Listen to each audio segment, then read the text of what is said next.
The concept of Hyperborea first emerges from the mists of ancient Greek literature as a geographical and spiritual counterpoint to the known Mediterranean world. The earliest substantive reference appears in Hesiod's fragmentary works from the 8th century BC, where this northern realm is presented not as a mere distant territory, but as a fundamental component of Greek cosmological understanding. Hesiod's treatment of Hyperborea establishes it as existing beyond the reach of Boreas, the fierce north wind that brought winter's harsh bite to the Greek peninsula. This positioning immediately signals that Hyperborea occupies a space outside normal meteorological patterns, suggesting a land where the natural laws governing the Mediterranean world cease to apply. In Hesiod's cosmogony, the world divides into distinct regions, each governed by different divine forces and natural principles. The poet's fragments indicate that Hyperborea represents the ultimate northern boundary of the inhabitable world, a place where the destructive power of Boreas cannot penetrate. This geographical immunity from the north wind's influence creates the foundational characteristic that would define Hyperborean mythology throughout subsequent Greek literature, its status as a realm of perpetual comfort and divine favour. Hesiod's treatment suggests that the Hyperboreans exist in a state of continuous spring, untouched by the seasonal cycles that dominate Greek agricultural and social life. The etymological development of Hyperborea reveals the sophisticated meteorological understanding embedded in early Greek thought. The term combines hyper, meaning beyond or above, with Boreas, the personified north wind who appears throughout Greek mythology as a powerful and often destructive force. Boreas himself occupies a central position in Greek meteorological mythology, depicted as a winged deity capable of devastating ships, destroying crops, and bringing the killing frosts of winter. His realm extends across the northern regions known to the Greeks, encompassing the lands of Thrace and Scythia, where harsh winters and violent storms originate. By positioning Hyperborea as existing beyond Boreas, Greek poets created a conceptual space that transcends normal climatic limitations. This etymological construction reflects a sophisticated understanding of wind patterns and seasonal weather systems. Ancient Greek observers recognized that harsh winter weather consistently arrived from northern directions, brought by cold winds that swept down from unknown regions beyond the Black Sea and the northern mountains. Boreas represented the personification of these destructive meteorological forces, and his mythological character embodied the unpredictable and often catastrophic nature of winter storms. The concept of a land existing beyond his reach therefore implied a region where the fundamental causes of seasonal hardship could not operate. Pindar's Olympic and Pythian odes, composed during the 5th century BC, provide the most detailed and influential descriptions of Hyperborean society that survive from classical antiquity. His 10th Pythian ode presents a vivid portrait of a civilization that exists in perfect harmony with divine will, enjoying privileges that remain forever beyond the reach of ordinary mortals. Pindar describes the Hyperboreans as living in a state of continuous festival, where music, dancing and religious celebration form the primary activities of daily life. Their cities resonate with the sound of lyres and flutes, while choruses of maidens perform sacred dances in honour of Apollo, who spends his winter months among them when he departs from his shrine at Delphi. The Hyperborean freedom from disease represents one of their most remarkable characteristics in Pindar's account. Unlike Mediterranean populations, who faced regular outbreaks of plague, fever, and other ailments that could devastate entire communities, the Hyperboreans exist in perfect physical health throughout their extended lifespans. This immunity from illness connects directly to their spiritual purity and divine favour, suggesting that disease represents a consequence of moral corruption or divine displeasure rather than merely natural causes. Pindar's description implies that the Hyperboreans maintain such perfect religious observance and moral conduct that the gods shield them from the physical sufferings that afflict other human populations. their legendary 1,000-year lifespans further emphasize their exceptional status within the human condition. Pindar presents these extended lives not as mere biological anomalies, but as rewards for their perfect piety and continuous devotion to Apollo. The Hyperboreans spend these centuries in uninterrupted happiness, free from the anxiety about death that haunts ordinary mortals. Their longevity allows them to accumulate vast wisdom and perfect their artistic and religious practices across multiple generations of normal human experience. This temporal advantage enables them to achieve levels of cultural sophistication and spiritual development that remain impossible for peoples constrained by typical human lifespans. Pindar's Hyperboreans inhabit a landscape of perpetual spring, where flowers bloom continuously and fruit trees bear their bounty throughout the year.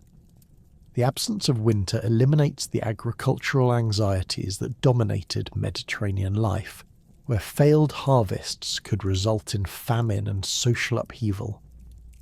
Instead, the Hyperborean environment provides abundant sustenance without requiring the intensive labour that characterises farming in seasonal climates. This agricultural ease allows the population to dedicate their time to artistic, religious and intellectual pursuits rather than struggling for basic survival. The poet emphasises that the Hyperboreans achieve their blessed condition through perfect religious observance, rather than through technological advancement or military conquest.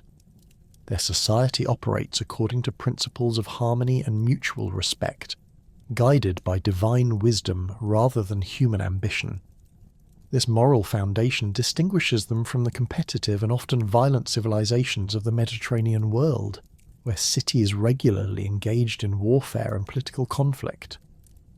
Pindar suggests that the Hyperboreans have transcended such destructive impulses through their spiritual development and divine connection. Early Greek poets consistently employed Hyperborea as a literary device to highlight the limitations and problems of contemporary Mediterranean civilizations.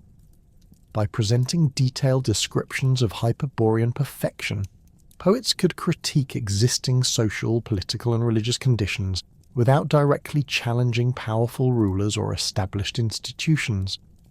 The contrast between Hyperborean peace and Greek warfare, between Hyperborean health and Greek disease, between Hyperborean longevity and Greek mortality, serve to illuminate the shortcomings of actual human societies, while maintaining the fiction of discussing a distant and mythical realm. This literary technique proved particularly effective because it avoided the political dangers inherent in direct social criticism, while still conveying pointed observations about contemporary conditions. Poets could describe Hyperborean freedom from tyranny without explicitly condemning specific rulers, or praise Hyperborean religious purity without directly attacking corrupt priests or inadequate ritual practices. The mythical distance of Hyperborea provided a safe space for exploring alternative social arrangements and moral possibilities that might prove dangerous to discuss in more direct terms. The geographical positioning of Hyperborea also served important cosmological functions within Greek thought. By placing this perfect realm at the northern extremity of the world, poets reinforced the concept of geographical determinism that influenced much classical thinking about human societies. The idea that climate and location directly influenced human character and social development appears throughout Greek ethnographic writing, with northern peoples generally characterized as brave but lacking in sophistication, while southern populations were seen as intelligent but lacking in courage. Hyperborea represented an exception to these patterns, a northern region that combined the positive qualities associated with different geographical zones while avoiding their typical limitations. The relationship between Hyperborea and Apollo further reinforces its function as a literary contrast to Mediterranean realities. Apollo's annual journey to spend winter months among the Hyperboreans suggests that even the gods prefer their perfect society to the flawed civilizations of the known world. This divine endorsement validates Hyperborean superiority while implying criticism of Greek religious and social practices. If Apollo himself seeks refuge in Hyperborea during the harsh winter months, this suggests that Greek lands fail to provide adequate spiritual comfort even for their patron deities. The Hyperborean connection to Apollo also establishes important links between this mythical realm and Greek religious centres, particularly Delphi. Ancient sources describe Hyperborean embassies bringing sacred offerings to Apollo's shrine, creating a network of religious exchange that connects the perfect northern realm to actual Greek religious practices. These embassies serve multiple literary functions, providing opportunities for poets to describe Hyperborean customs and values, while maintaining connections between the mythical realm and contemporary religious experience. The transition from purely mythological treatments of Hyperborea to more systematic historical inquiry begins with Herodotus of Halicarnassus, whose histories, written around 440 BC, represents the first sustained attempt to examine Hyperborean traditions through the lens of empirical investigation. Unlike his poetic predecessors who presented Hyperborean accounts as established truth, Herodotus approached these traditions with the skeptical methodology that would define classical historiography. His treatment of Hyperborean material demonstrates the tension between inherited cultural beliefs and emerging standards of historical evidence that characterized 5th century Greek intellectual development. Herodotus dedicates substantial attention to the complex system of religious exchanges connecting Hyperborea to the sacred island of Delos, Apollo's birthplace and one of the most important religious centres in the Greek world. According to his investigations, the Hyperboreans maintained regular contact with Mediterranean Greek communities through an elaborate chain of intermediary peoples who transported sacred offerings across vast distances. These offerings, wrapped in wheat straw according to ancient custom, travelled through Scythian territories, across the lands of various Thracian tribes, and through multiple Greek city-states before reaching their final destination at Apollo's shrine on Delos. The historian describes how these sacred packages passed from the Hyperboreans to the Scythians, who delivered them to their western neighbours. From there, the offerings continued westward through a succession of peoples, each group maintaining the religious obligation to transport the sacred materials to the next link in the chain. The Adriatic Aneti received the packages and passed them to the Corinthians, who delivered them to the Dodona region. From Dodona, the offerings travelled south through Greek territories, reaching the Malian Gulf before being transported across the Euboean Sea to Carystus. The Christians then carried them to Tenos, and finally the Tenians completed the journey by delivering the sacred materials to Delos. This elaborate transportation network reveals sophisticated diplomatic and religious relationships, extending across enormous geographical distances. Each participating people understood their role in maintaining the sacred connection between the distant Hyperboreans and Apollo's shrine, suggesting widespread recognition of Hyperborean religious authority throughout the northern regions. The system required consistent cooperation between numerous tribes and city-states, many of whom might otherwise maintain hostile relationships. The sacred nature of the Hyperborean offerings apparently provided sufficient motivation to overcome normal political boundaries and ethnic conflicts. Herodotus notes that the Delians themselves preserved detailed records of these exchanges, maintaining oral traditions that identified specific Hyperborean individuals who had participated in the offering system. The islanders spoke of 2 Hyperborean maidens, Opis and Arga, who had accompanied the first offerings to Delos in the distant past. These women had remained on the island, where they died and received heroic honours from the local population. Their graves became focal points for Delian religious observances, with local women cutting their hair in tribute and young men dedicating their first beard trimmings at the tomb sites. The historian also records the story of 2 additional Hyperborean women, Hyperarche and Laodice, who had arrived at Delos accompanied by 5 men known as Perfories. Unlike their predecessors, these individuals had come not merely as religious envoys, but as permanent settlers who established ongoing Hyperborean presence on the island. The Delians treated them with extraordinary reverence, providing them with positions of honour in religious ceremonies and ensuring their comfortable maintenance throughout their lives. When they died, the entire island participated in elaborate funeral rites that became annual commemorative festivals. These detailed Delian traditions provide Herodotus with concrete evidence for historical Hyperborean contact with the Greek world, moving beyond purely mythological accounts to examine specific individuals and documented events. The precision of Delian record-keeping, including the preservation of personal names and specific burial locations, suggests that these exchanges represented historical realities rather than purely legendary material. The continuous nature of the offering system, maintained across multiple generations, indicates sustained diplomatic and religious relationships between Hyperborean communities and Mediterranean Greek populations. However, Herodotus expresses significant skepticism about the geographical claims associated with Hyperborean traditions. While acknowledging the cultural and religious evidence for Hyperborean contact with the Greek world, he questions the specific geographical descriptions found in earlier sources.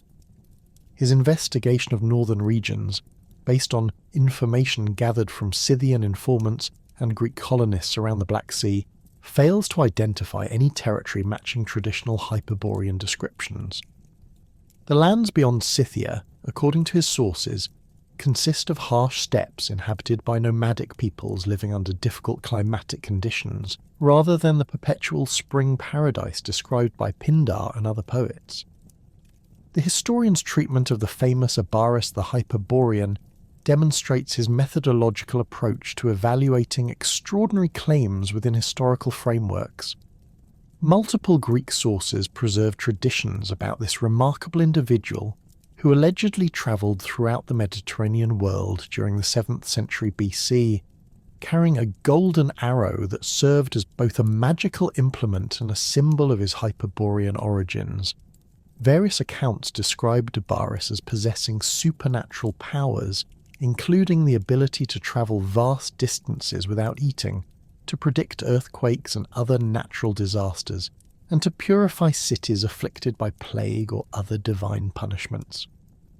According to these traditions, Abaris had received his golden arrow directly from Apollo during the god's residence in Hyperborea. This divine gift enabled him to travel through the air, covering enormous distances in remarkably short periods. Greek cities throughout the Mediterranean had reportedly welcomed Abaris as a holy man capable of providing divine guidance and supernatural assistance. His arrival in various communities coincided with the resolution of serious problems, including the end of plague outbreaks, successful military campaigns, and the establishment of beneficial religious reforms. Herodotus acknowledges the widespread circulation of these Abaris traditions while maintaining careful distance from their supernatural elements. His account focuses on the historical evidence for Abaris's travels rather than the miraculous powers attributed to him. The historian notes that multiple Greek communities preserved records of visits from a northern holy man claiming Hyperborean origins, suggesting that some individual matching Abaris's basic description had indeed travelled throughout the Greek world during the specified period. The golden arrow associated with Abaris receives particular attention in classical sources, with various authors providing different explanations for its significance and powers. Some traditions describe it as a divine gift from Apollo that enabled supernatural travel, while others suggest it served as a sacred implement used in religious ceremonies or divination practices. Certain accounts claim the arrow contained meteorological properties, allowing Abaris to predict weather patterns and seasonal changes with extraordinary accuracy. This meteorological connection links back to fundamental Hyperborean characteristics, particularly their relationship with Boreas and their immunity from harsh weather conditions. Herodotus's investigation reveals that several Greek cities maintained temples or shrines associated with Abaris's visits, suggesting that his influence on Mediterranean religious practices extended beyond temporary appearances. These permanent installations indicate that Greek communities found sufficient value in Abaris' teachings or interventions to establish lasting commemorative structures. The historian notes that some of these shrines continue to receive offerings and maintain active religious functions centuries after Abaris' alleged lifetime, demonstrating the enduring impact of his supposed activities. The historian's skeptical approach to Hyperborean geography becomes more pronounced when he examines claims about the specific location and accessibility of Hyperborean territories.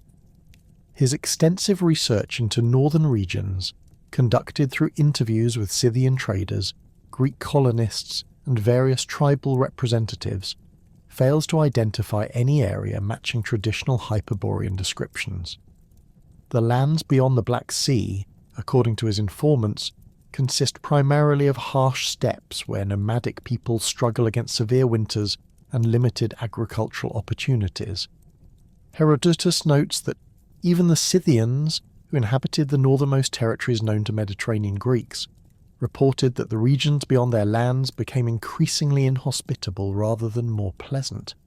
Scythian accounts described vast wilderness areas where extreme cold made permanent settlement impossible, contradicting the traditional image of Hyperborea as a land of perpetual warmth and abundance.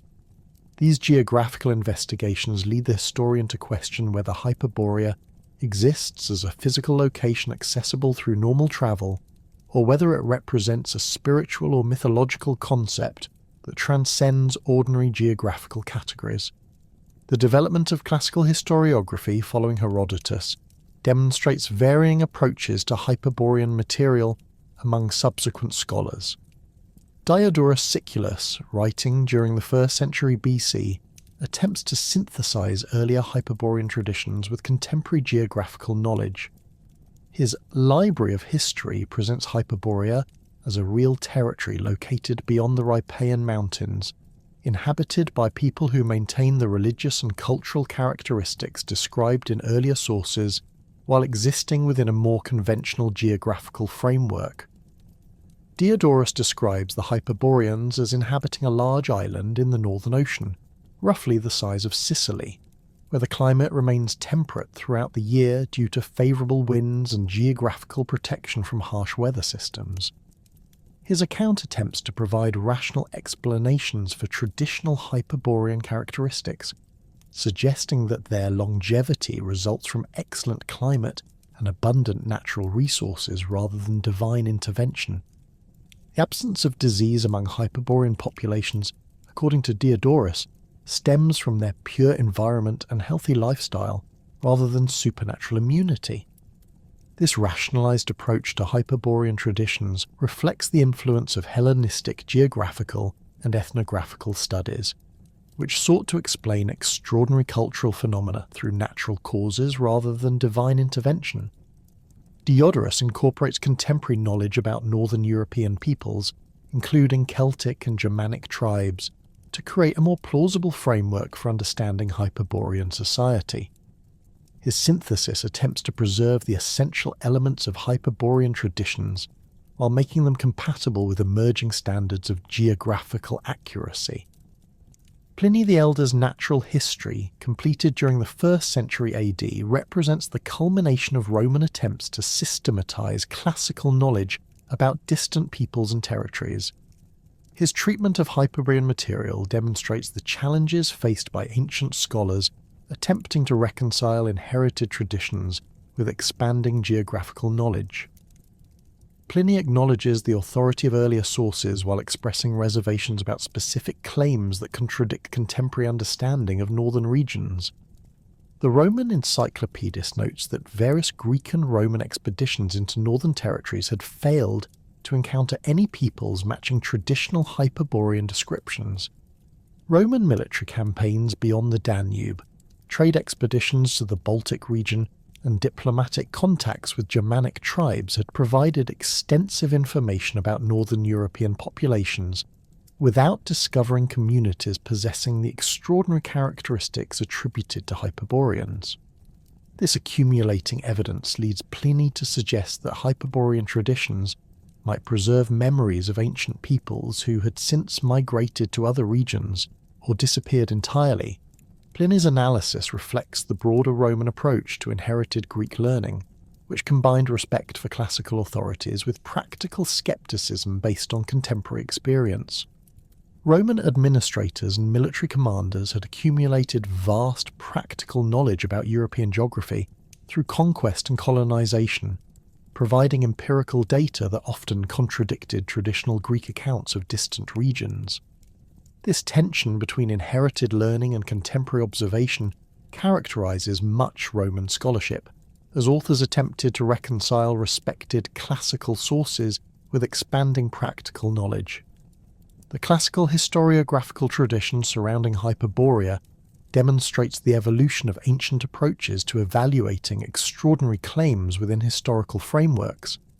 Early historians like Herodotus established methodological principles that distinguish between documented cultural traditions and unverifiable geographical claims, creating analytical frameworks that influence subsequent scholarly investigation.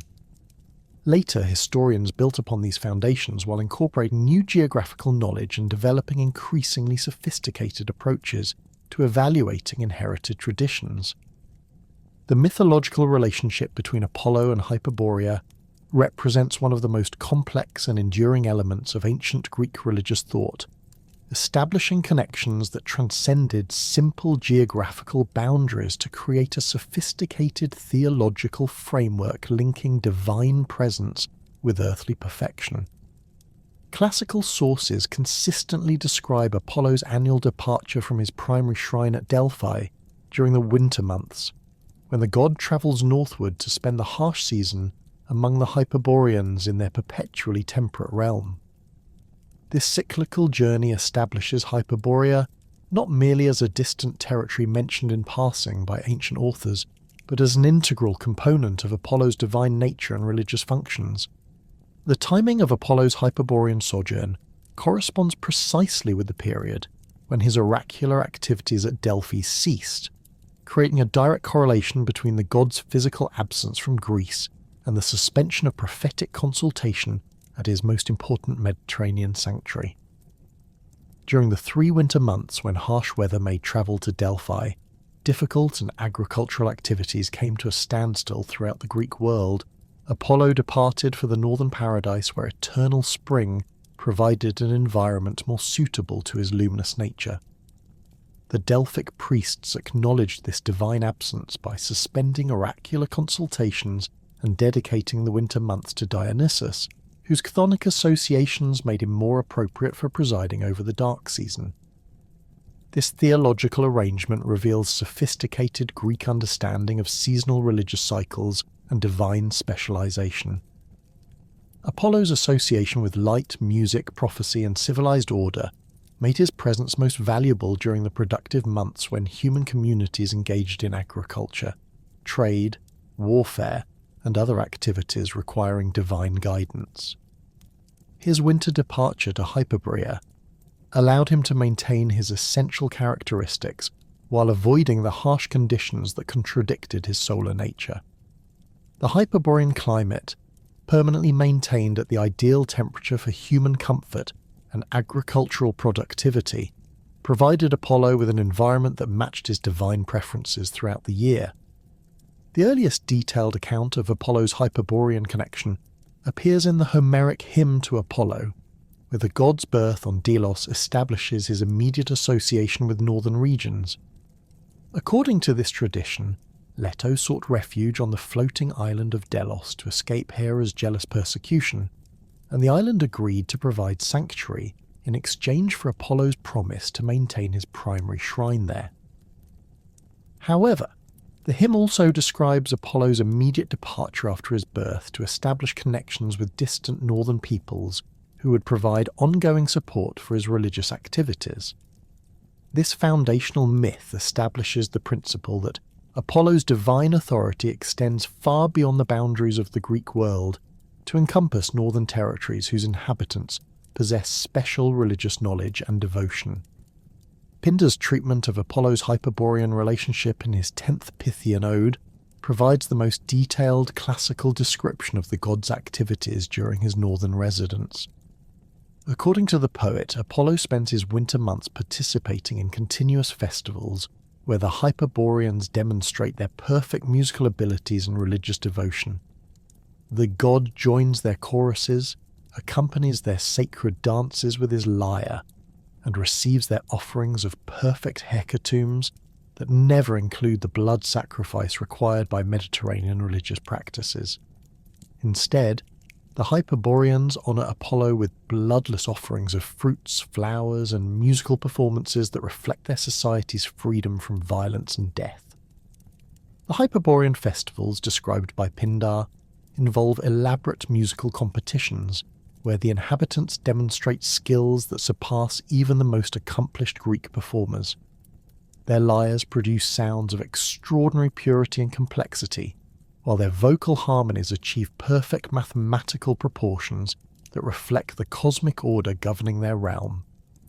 Apollo's participation in these performances represents not merely divine approval, but active collaboration, as the god contributes his own musical abilities to create artistic achievements impossible in the ordinary world. These collaborative performances generate music that influences natural phenomena, causing flowers to bloom more abundantly and encouraging wild animals to gather peacefully around the festival sites. The legendary Hyperborean figures associated with Apollo worship extend beyond the anonymous masses of perfect citizens to include specific individuals whose names and accomplishments were preserved in classical sources. The most famous of these figures, Abaris the Hyperborean, appears throughout Greek literature as a wandering priest whose supernatural abilities derive directly from his northern origins and special relationship with Apollo. Classical authors describe Abaris as carrying a golden arrow given to him personally by Apollo during the god's residence in Hyperborea, an implement that served simultaneously as a religious symbol, a means of magical transportation, and a tool for performing miraculous healings. Abaris allegedly possessed the ability to travel vast distances without consuming food, sustaining himself entirely through divine energy channeled through his sacred arrow.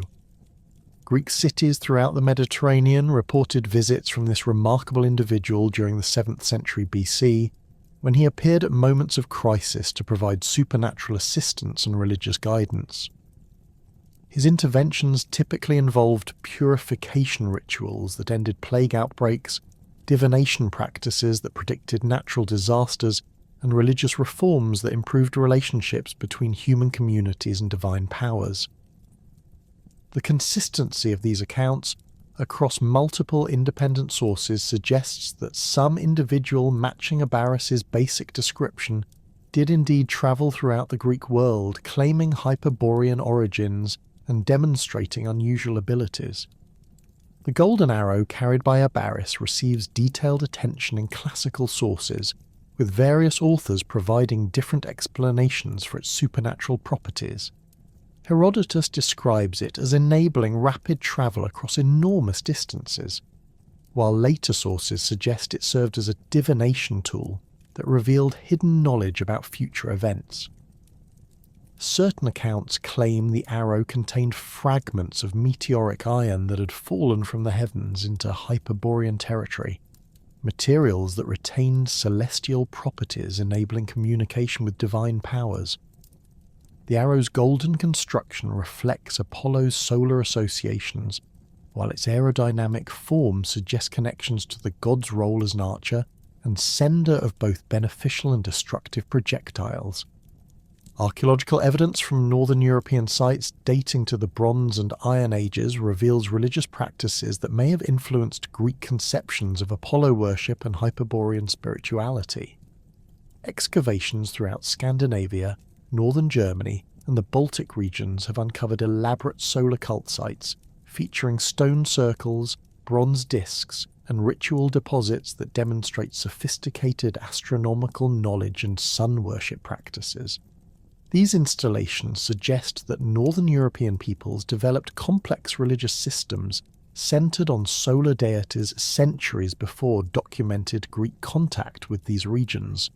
The Nebra sky disk, discovered in Germany and dating to approximately 1600 BC, provides particularly compelling evidence for advanced astronomical knowledge among northern European populations. This bronze artifact displays sophisticated understanding of solar and lunar cycles, stellar positions, and seasonal changes that would have been essential for maintaining accurate religious calendars. The disk's symbolic representations include solar boats similar to those found in Scandinavian rock art, suggesting widespread distribution of solar religious concepts throughout northern Europe during the Bronze Age. These archaeological discoveries indicate that Greek descriptions of Hyperborean astronomical and religious knowledge may have preserved accurate information about actual northern European cultural achievements. Scandinavian rock art sites from the Bronze Age contain thousands of petroglyphs depicting solar symbols, ritual processions, and religious ceremonies that demonstrate the central importance of sun worship in northern European cultures. The Tanum rock art complex in Sweden includes detailed scenes of priests conducting solar rituals, worshippers making offerings to celestial deities, and sacred boats carrying solar discs across symbolic waters. These artistic representations suggest that northern European peoples maintained elaborate religious systems focused on solar deities whose characteristics parallel those attributed to Apollo in classical sources. The ritual deposits discovered at northern European religious sites provide additional evidence for sophisticated religious practices that may have influenced Greek Apollo cults.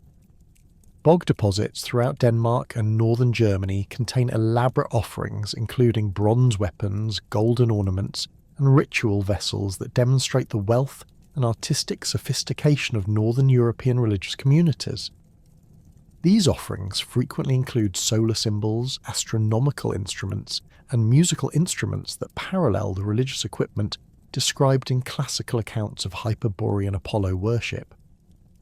The sacred offerings allegedly sent from Hyperborea to Mediterranean Apollo sanctuaries created a complex network of religious exchange that connected northern European religious practices with Greek cult centres. Classical sources describe regular shipments of sacred materials that travelled from Hyperborean territories through elaborate transportation chains involving multiple intermediate peoples. These offerings included rare northern products such as amber, furs, and precious metals, along with specially prepared religious items whose exact nature remained secret to all except the priests responsible for their handling. The amber trade routes that connected northern European sources with Mediterranean markets provide a plausible framework for understanding how Hyperborean religious offerings might have reached Greek sanctuaries. Archaeological evidence demonstrates that amber from Baltic sources circulated throughout Bronze Age and Iron Age Europe, reaching Greek territories through established trade networks that involved multiple intermediate peoples. The religious significance attributed to amber in both northern European and Greek cultures suggests that this material may have served as a medium for religious as well as commercial exchange. Greek sanctuaries, particularly those dedicated to Apollo, have yielded archaeological evidence for exotic northern materials that may represent the Hyperborean offerings described in classical sources. Excavations at Delphi have uncovered amber ornaments, unusual metal objects, and ritual implements that demonstrate contact with northern European cultural traditions. While the specific identification of these materials as Hyperborean offerings remains speculative, their presence at Apollo's primary shrine indicates that northern European religious communities maintained some form of contact with Greek cult centres. The Delian records of Hyperborean embassies provide the most detailed classical accounts of how these religious exchanges operated in practice. According to Herodotus, the Delians maintained precise oral traditions describing the arrival of specific Hyperborean individuals who had brought sacred offerings to Apollo's birthplace shrine. These traditions included the personal names of Hyperborean women who had remained on Delos as permanent religious representatives, establishing ongoing connections between the northern realm and the Greek religious centre. The tomb monuments erected for deceased Hyperborean representatives on Delos became focal points for local religious observances that continued for centuries after their construction. Delian women regularly visited these graves to make offerings and perform ritual hair-cutting ceremonies that honoured the memory of the northern visitors. Young Delian men dedicated their first beard trimmings at these sites, creating coming-of-age rituals that incorporated Hyperborean religious elements into local Greek practices. These ongoing observances demonstrate the lasting impact of Hyperborean religious influence on Greek cult activities. The transportation system described for conveying Hyperborean offerings to Greek sanctuaries reveals sophisticated diplomatic arrangements that transcended normal political boundaries and ethnic conflicts. Each participating people understood their sacred obligation to maintain the religious connection between distant Hyperborea and Mediterranean Apollo shrines, suggesting widespread recognition of Hyperborean spiritual authority throughout northern and central Europe. The system's successful operation across multiple generations indicates that northern European peoples maintained consistent religious practices and diplomatic relationships that enabled regular communication with Greek religious centres. Classical sources describe the Hyperborean offerings as wrapped in wheat straw, according to ancient customs that preserved their sacred nature during the long journey southward. This packaging method suggests agricultural connections between Hyperborean religious practices and the grain cultivation that formed the foundation of Mediterranean economic life. The use of wheat straw as sacred wrapping material indicates that Hyperborean religious traditions incorporated agricultural symbolism similar to that found in Greek Demeter and Apollo cults, creating additional theological connections between northern and southern European religious systems. The ritual objects allegedly included in Hyperborean offerings encompassed a wide range of materials and implements that reflected the sophisticated religious practices attributed to northern European Apollo worshippers. Classical accounts mention golden ornaments crafted with extraordinary skill, musical instruments that produce sounds of unusual purity, and astronomical devices that demonstrated advanced knowledge of celestial movements. These descriptions suggest that Hyperborean religious communities possessed technological and artistic capabilities that impressed even the sophisticated craftsmen of classical Greek sanctuaries. The systematic attempts by ancient geographers to locate Hyperborea within the physical world reveal the complex interplay between inherited mythological traditions and emerging empirical knowledge that characterize classical geographical scholarship.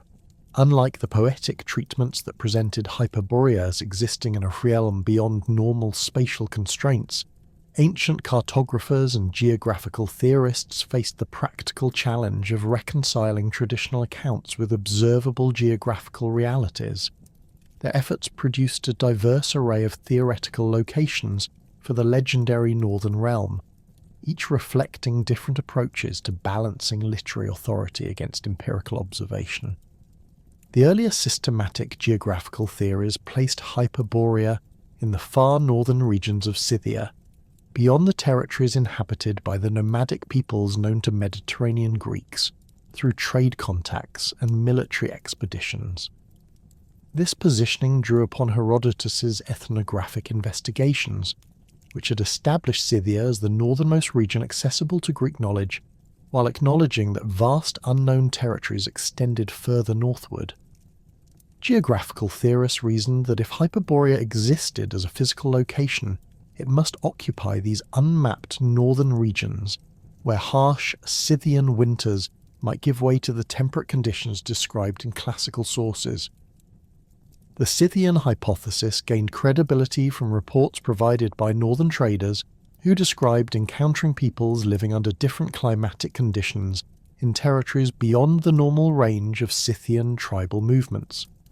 These accounts, filtered through multiple linguistic and cultural intermediaries, suggested that the harsh steppes gradually transitioned into more hospitable regions where permanent agricultural settlements became possible. Greek geographical theorists interpreted these fragmentary reports as potential evidence for Hyperborean territories, reasoning that the climatic improvements described by northern informants might correspond to the perpetual spring conditions attributed to the legendary realm. Archaeological evidence from Scythian territories provided additional support for theories placing Hyperborea in the northern steppes. Excavations of Scythian burial sites revealed extensive collections of Greek-manufactured goods, demonstrating regular trade relationships between Mediterranean civilizations and northern nomadic peoples. More significantly, these sites contained religious artifacts and artistic representations that suggested Scythian familiarity with Apollo worship and solar religious symbolism. Greek geographical theorists argued that these religious connections indicated Scythian contact with Hyperborean Apollo worshippers, supporting theories that placed the legendary realm within accessible distance of known Scythian territories. However, more detailed investigation of Scythian geographical knowledge revealed significant problems with northern placement theories. Scythian informants consistently described the regions beyond their territories as becoming increasingly inhospitable rather than more temperate, contradicting fundamental Hyperborean characteristics. The nomadic peoples who ventured furthest northward reported encountering vast wilderness areas where extreme cold made permanent settlement impossible, while the few sedentary populations they encountered lived under harsh conditions that bore no resemblance to the abundance and comfort attributed to Hyperborean society. Alternative geographical theories emerged that placed Hyperborea in western rather than northern directions, identifying the legendary realm with territories beyond the Pillars of Heracles or in the distant Atlantic Ocean. These western theories drew upon expanding Greek knowledge of Atlantic regions gained through Phoenician trade contacts and early Greek colonial expeditions beyond the Mediterranean basin. Geographical theorists noted that western ocean currents and wind patterns might create climatic conditions different from those found in continental European territories, potentially supporting the temperate climate attributed to Hyperborean lands. The Western Atlantic hypothesis gained support from reports of islands discovered by Phoenician navigators during their exploration of Atlantic trade routes. These accounts describe territories with favourable climates and abundant natural resources located at considerable distances from Mediterranean shores, characteristics that corresponded to traditional Hyperborean descriptions. Greek theorists reasoned that Hyperborea might occupy one of these Atlantic islands, accessible only through dangerous ocean voyages that explained why direct Greek contact with the legendary realm remained limited to the religious exchange networks described in classical sources. Phoenician geographical knowledge, transmitted to Greek scholars through commercial and diplomatic contacts, included detailed information about Atlantic wind patterns, ocean currents, and seasonal weather variations that could potentially support Hyperborean climatic conditions. Phoenician navigators reported encountering regions where warm ocean currents moderated what would otherwise be harsh northern climates, creating islands of temperate weather within generally inhospitable maritime environments. Greek geographical theorists incorporated this information into revised Hyperborean location theories that placed the legendary realm on Atlantic islands warmed by favourable oceanic conditions.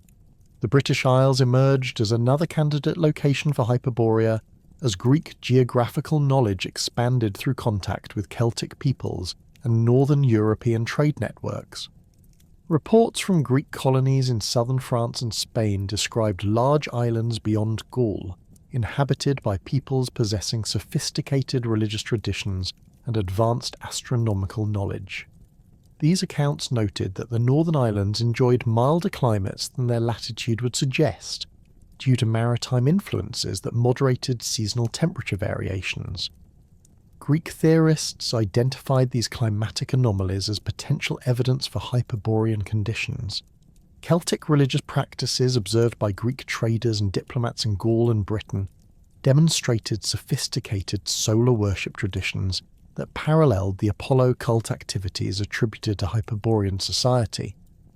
Celtic druids maintained elaborate astronomical calendars, conducted complex religious ceremonies involving musical performances and bloodless sacrifices, and claimed possession of prophetic abilities that resembled those associated with Hyperborean Apollo worship. These religious similarities led some Greek theorists to propose that Celtic territories, particularly the British Isles, might represent the actual location of the legendary Hyperborean realm. The identification of Hyperborea with British territories gained additional support from reports of unusual daylight patterns observed in northern European regions. Greek informants described territories where summer days lasted much longer than those experienced in Mediterranean climates, while winter nights extended for correspondingly longer periods. These extreme seasonal variations in daylight duration corresponded to classical descriptions of Hyperborean territories where the sun's behaviour differed dramatically from normal Mediterranean patterns.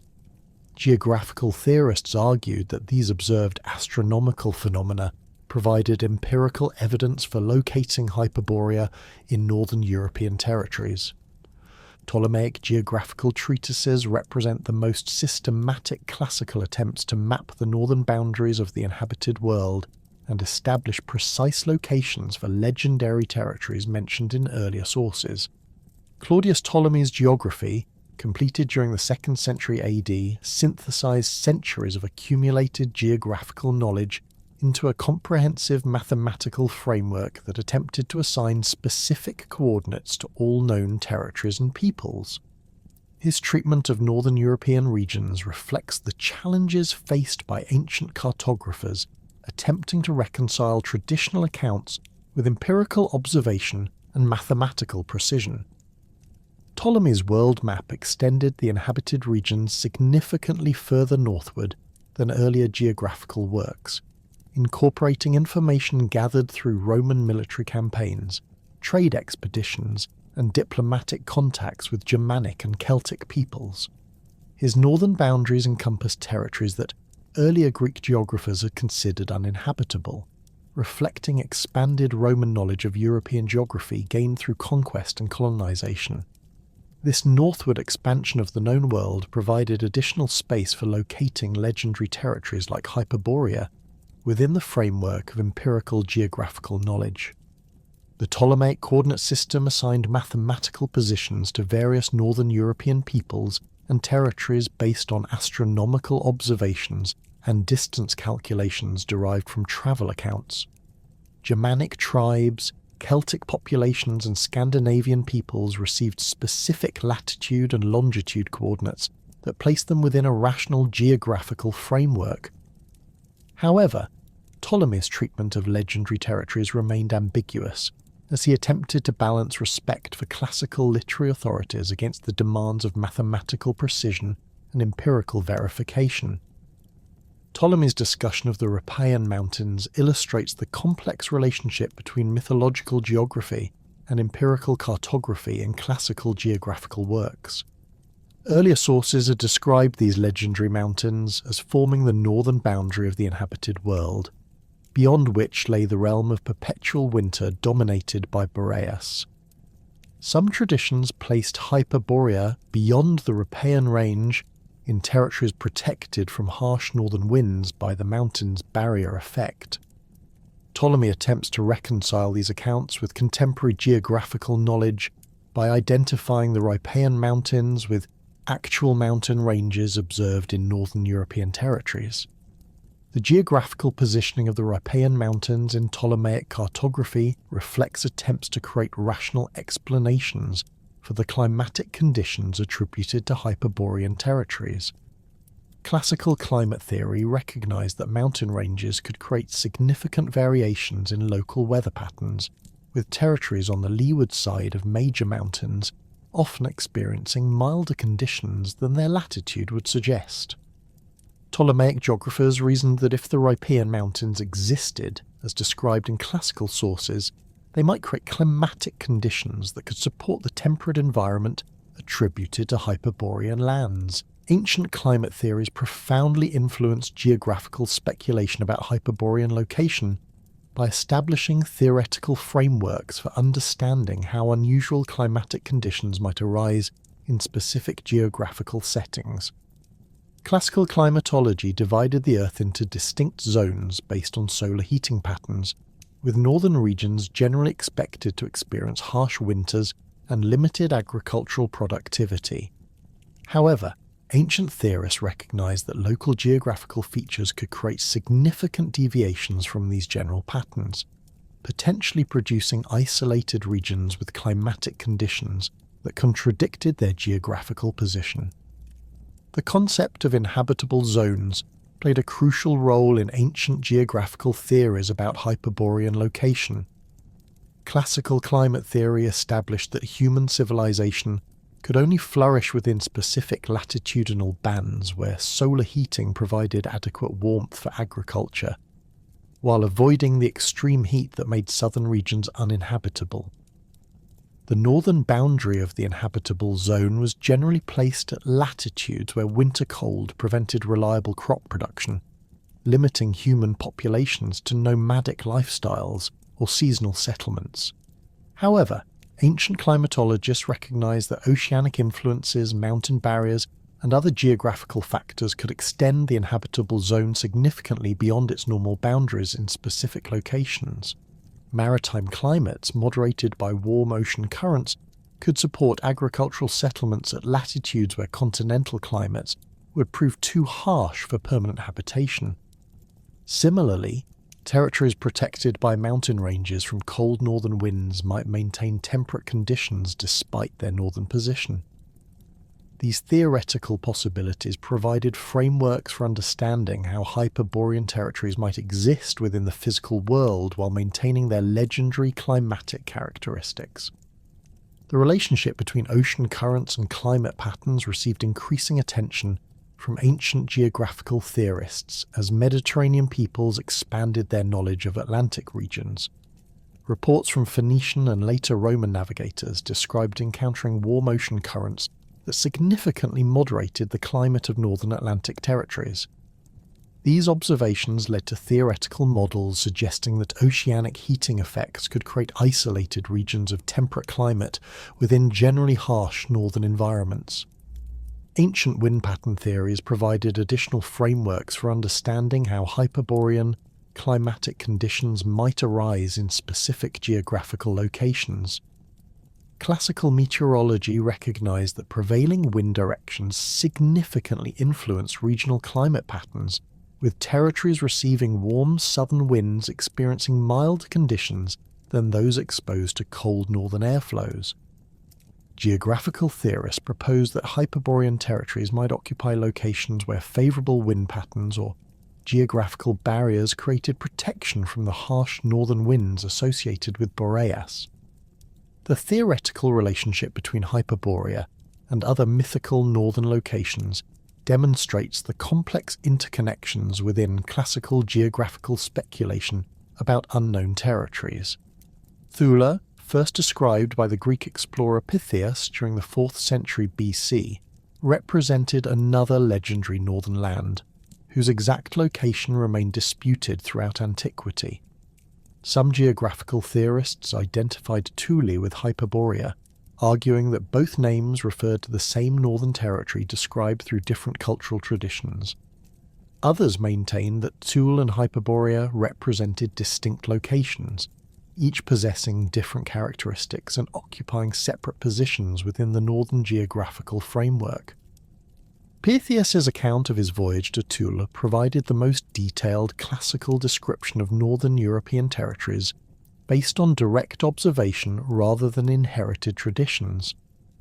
His description of a land where summer nights lasted only 2 or 3 hours corresponded to astronomical conditions observable in northern Scandinavian territories, providing empirical evidence for the existence of inhabited regions at extreme northern latitudes. However, Pytheas' account also included descriptions of unusual natural phenomena, including seas that could neither be sailed nor walked upon, that suggested encounters with geographical conditions unknown in Mediterranean regions. The identification of Pytheas' Thule with various northern European territories influenced subsequent geographical theories about Hyperborean location. Some scholars identified Thule with Iceland, arguing that the island's geothermal features could create the temperate conditions attributed to legendary northern realms.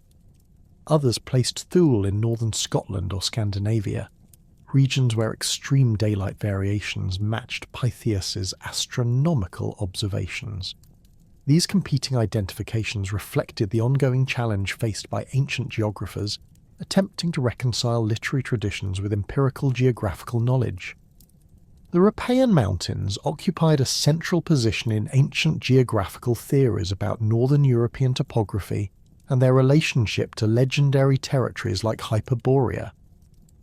Classical sources consistently describe these mountains as forming a major geographical barrier that separated the known world from unknown northern regions. Some accounts placed the mountains beyond Scythian territories, while others located them within or adjacent to Scythian lands.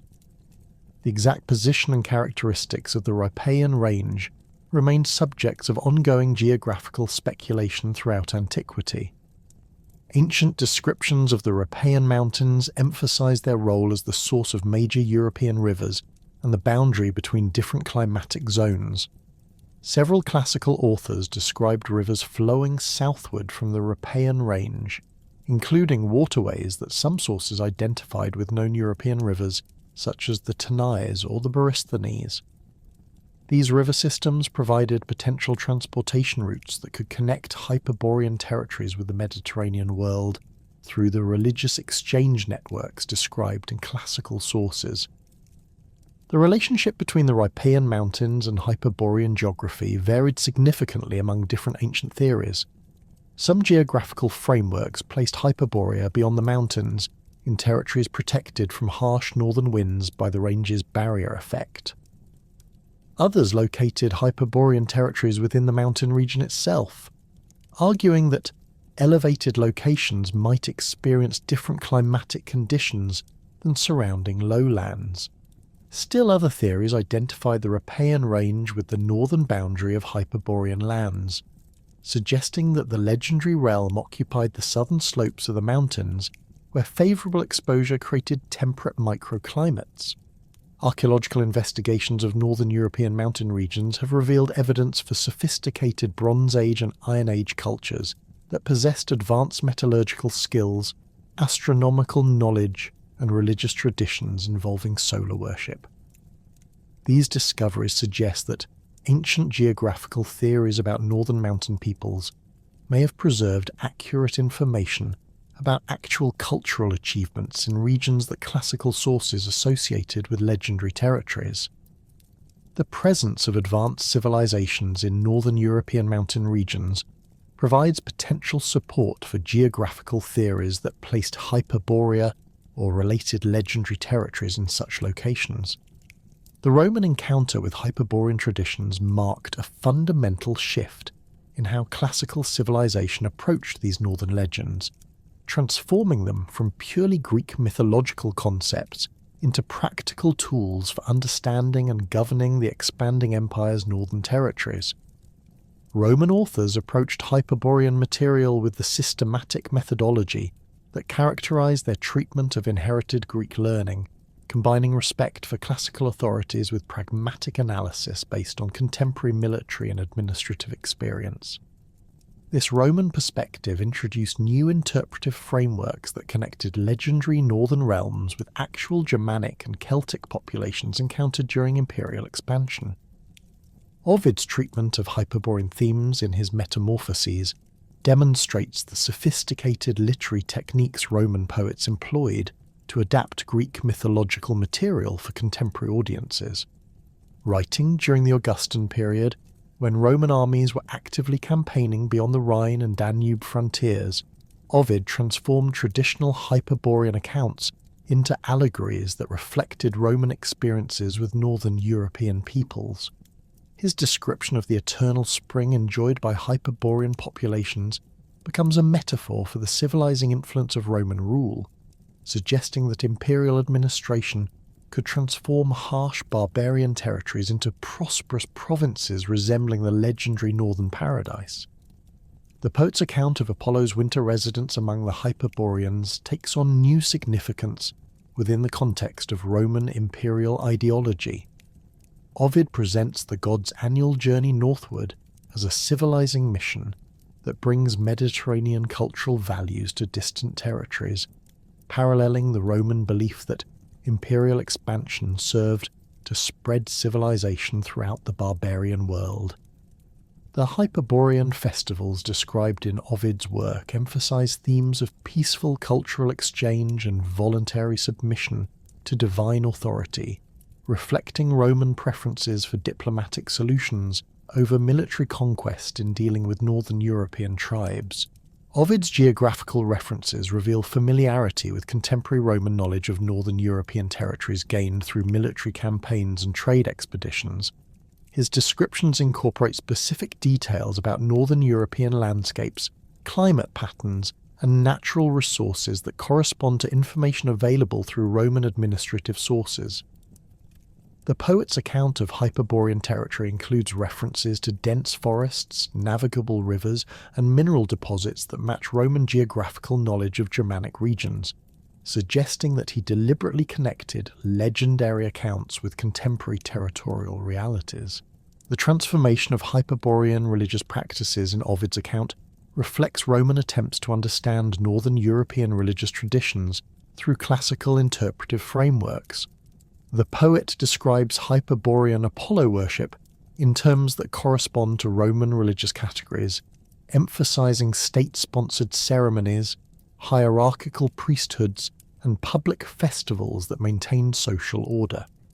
This interpretation transforms the spontaneous musical celebrations described in earlier Greek sources into organized religious institutions that resemble Roman civic religious practices, making Hyperborean society appear more familiar and comprehensible to Roman audiences. Virgil's references to northern territories in the Aeneid demonstrate how Roman epic poetry incorporated Hyperborean themes into narratives celebrating imperial destiny and territorial expansion. The poet's description of Aeneas's prophetic visions includes glimpses of future Roman conquests in northern regions where harsh climates would yield to Roman engineering and administration. Virgil's northern territories possess characteristics reminiscent of Hyperborean legends, suggesting that Roman rule could create conditions approaching mythological perfection even in the most challenging geographical environments. The Georgics reveals Virgil's systematic approach to connecting legendary northern territories with practical, agricultural and administrative knowledge. His discussion of northern European farming techniques, livestock management, and seasonal cycles incorporates information gathered through Roman contact with Germanic and Celtic agricultural communities. The poet describes methods for cultivating crops in northern climates, managing herds during extended winter seasons, and adapting Mediterranean agricultural practices to different environmental conditions. This practical information suggests that Roman administrators were actively studying northern European agricultural systems to improve imperial resource management. Virgil's treatment of northern European peoples emphasizes their potential for civilization under Roman guidance rather than their inherent barbarism. His descriptions of Germanic and Celtic communities acknowledge their military prowess, craft skills, and religious traditions, while suggesting that these qualities could be channeled toward productive purposes through proper Roman administration. This perspective transforms traditional Roman attitudes toward barbarian peoples by presenting them as potential contributors to imperial prosperity, rather than merely obstacles to territorial expansion. The poet's geographical descriptions incorporate contemporary Roman knowledge of northern European river systems, mountain ranges, and forest resources that had become strategically important for imperial defence and economic development. Virgil's references to the Rhine frontier, Danubian territories, and Transalpine regions reflect detailed familiarity with Roman military geography and administrative organisation. His poetic treatment of these territories combines practical geographical information with mythological associations that connect contemporary Roman expansion with legendary accounts of northern realms. Tacitus represents the culmination of Roman historical analysis of northern European peoples and territories, providing systematic ethnographic accounts that explicitly connect contemporary Germanic and Celtic cultures with classical traditions about legendary northern realms. His Germania offers detailed descriptions of Germanic social organization, religious practices, military customs, and territorial arrangements based on information gathered through Roman diplomatic contacts, military campaigns, and administrative experience. This empirical approach to Northern European ethnography provides frameworks for evaluating the historical accuracy of earlier Hyperborean accounts.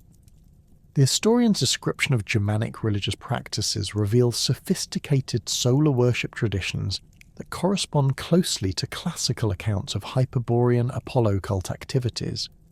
Germanic communities maintained elaborate astronomical calendars, conducted seasonal festivals involving musical performances and communal celebrations, and preserved oral traditions describing divine connections with northern territories. Tacitus notes that Germanic priests possessed prophetic abilities similar to those attributed to Hyperborean religious specialists, suggesting continuity between legendary accounts and contemporary religious practices. Germanic social organization described by Tacitus includes democratic assemblies, consensual leadership selection, and peaceful conflict resolution mechanisms that parallel the harmonious governance attributed to Hyperborean society in classical sources. The historian notes that Germanic communities avoided the political violence and social inequality that characterized Mediterranean civilizations, instead maintaining stable social relationships based on mutual respect and shared religious values. These observations suggest that classical accounts of Hyperborean social perfection may have preserved accurate information about actual Northern European cultural achievements. Tacitus's geographical descriptions of Germanic territories emphasize their abundant natural resources, favorable agricultural conditions, and strategic locations that made them valuable additions to the Roman Empire. His account of Germanic lands includes detailed information about forest resources, mineral deposits, river transportation systems, and defensive positions that had become important considerations in Roman territorial planning. The historian's practical assessment of Germanic territorial value contrasts with earlier Roman dismissals of northern regions as worthless barbarian wastelands. The historian's analysis of Germanic military capabilities reveals sophisticated tactical systems, advanced metallurgical skills, and effective organizational structures that enabled successful resistance to Roman expansion.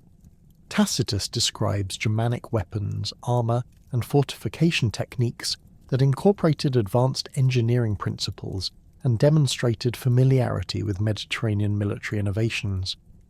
His account suggests that Germanic peoples possessed technological capabilities that approached or exceeded Roman standards in specific areas, contradicting assumptions about barbarian technological inferiority. Roman administrative documents from northern frontier regions provide additional evidence for connections between classical Hyperborean traditions and actual northern European cultural practices, military reports, diplomatic correspondence, and provincial administrative records describe encounters with Germanic and Celtic communities that possessed characteristics reminiscent of legendary northern realms. These official sources document northern European religious festivals, agricultural techniques, craft specializations, and social institutions that correspond to elements found in classical Hyperborean accounts. Archaeological evidence from Roman frontier installations reveals extensive cultural exchange between Roman administrators and northern European communities, including the adoption of northern religious practices by Roman military personnel stationed in Germanic territories. Excavations at Roman forts along the Rhine and Danube frontiers have uncovered religious artifacts, architectural modifications, and burial practices that demonstrate Roman integration of northern European spiritual traditions. These archaeological discoveries suggest that Roman encounters with northern European peoples produce significant cultural synthesis rather than simple military domination. The identification of specific Northern European tribes with legendary Hyperborean populations appears in various Roman administrative and literary sources that attempt to connect contemporary territorial knowledge with inherited classical traditions. Roman authors proposed that the Cimbri, Teutones, or other Germanic peoples might represent descendants of the legendary Hyperboreans, arguing that their religious practices, social organization, and geographical locations corresponded to classical descriptions.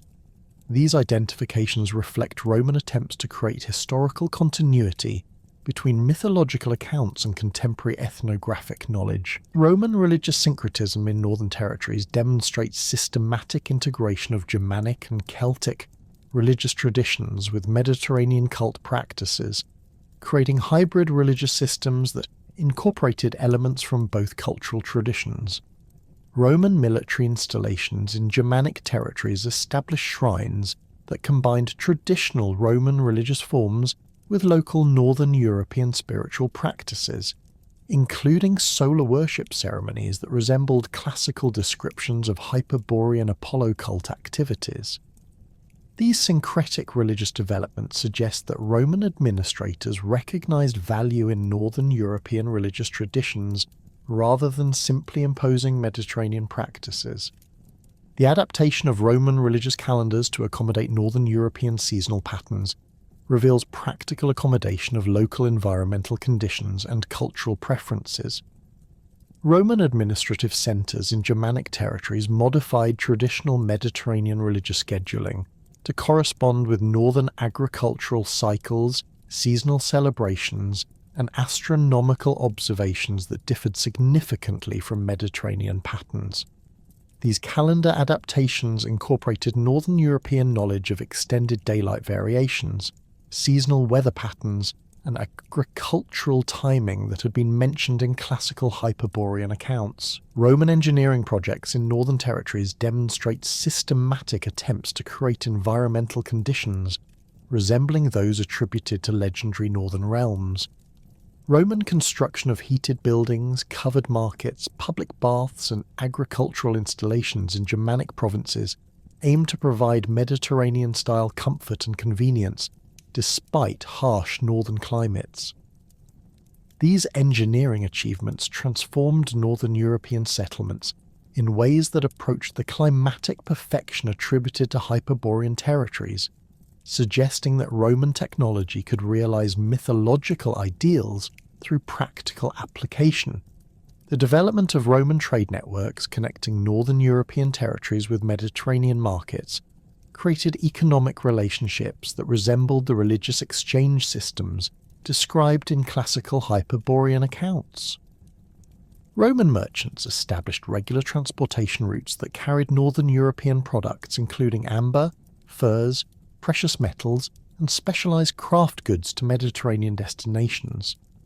These trade networks operated through complex diplomatic arrangements involving multiple intermediate peoples, paralleling the elaborate transportation chains described for conveying Hyperborean religious offerings to Greek sanctuaries. Roman military recruitment in northern European territories incorporated Germanic and Celtic warriors into imperial armies, creating institutional frameworks for cultural exchange that transformed both Roman military practices and northern European social organization. Germanic military techniques, weapons technology, and tactical innovations became integrated into Roman military systems, while northern European recruits gained exposure to Mediterranean cultural values and administrative practices. This military integration created channels for transmitting northern European cultural knowledge throughout the Roman Empire. The influence of northern European legal traditions on Roman provincial administration demonstrates systematic Roman adaptation of local governance systems rather than simple imposition of Mediterranean legal frameworks. Roman administrators in Germanic territories incorporated elements of Germanic customary law, dispute resolution mechanisms, and social organization principles into provincial legal systems. These legal adaptations suggest that Roman authorities recognized the effectiveness of northern European social institutions rather than dismissing them as primitive barbarian customs.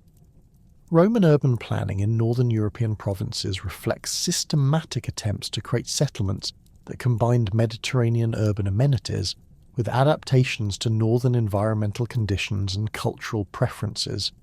Roman cities established in Germanic territories incorporated architectural features, public spaces, and infrastructure systems designed to accommodate northern European social patterns while providing Roman-style civic amenities.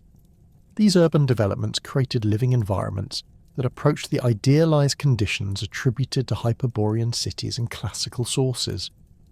The collapse of Roman imperial authority in Western Europe during the 5th century AD created profound disruptions in how classical knowledge was preserved, transmitted, and interpreted, fundamentally altering the medieval understanding of ancient traditions, including Hyperborean mythology.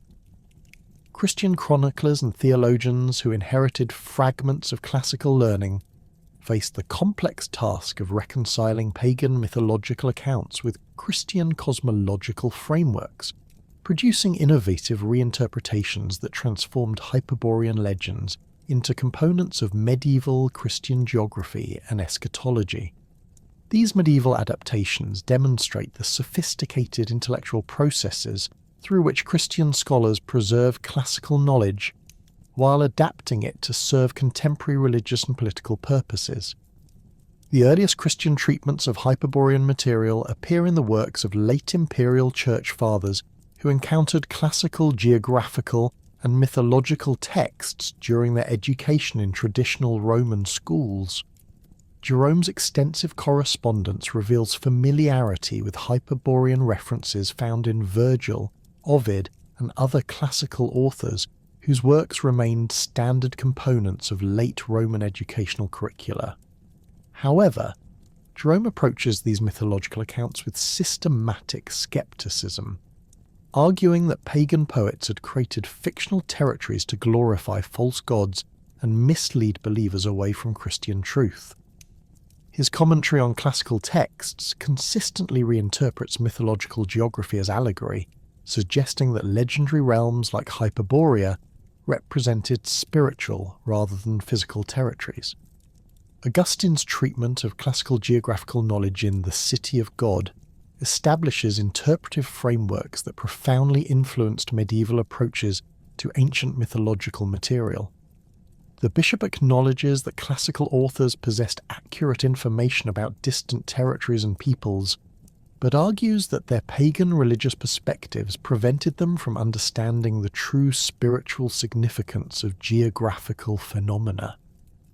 Augustine suggests that territories described in classical sources as possessing paradisiacal conditions might represent corrupted memories of Eden or prophetic visions of the celestial paradise promised to Christian believers. This interpretive approach transforms Hyperborean legends from pagan mythology into potential components of Christian salvation history. The preservation of classical texts in medieval monasteries created opportunities for Christian scholars to encounter detailed accounts of Hyperborean traditions while developing systematic approaches to reconciling pagan learning with Christian doctrine. Monastic libraries throughout Europe maintained copies of geographical works by Ptolemy, Pliny, and other classical authors, whose treatments of northern territories included references to Hyperborean legends.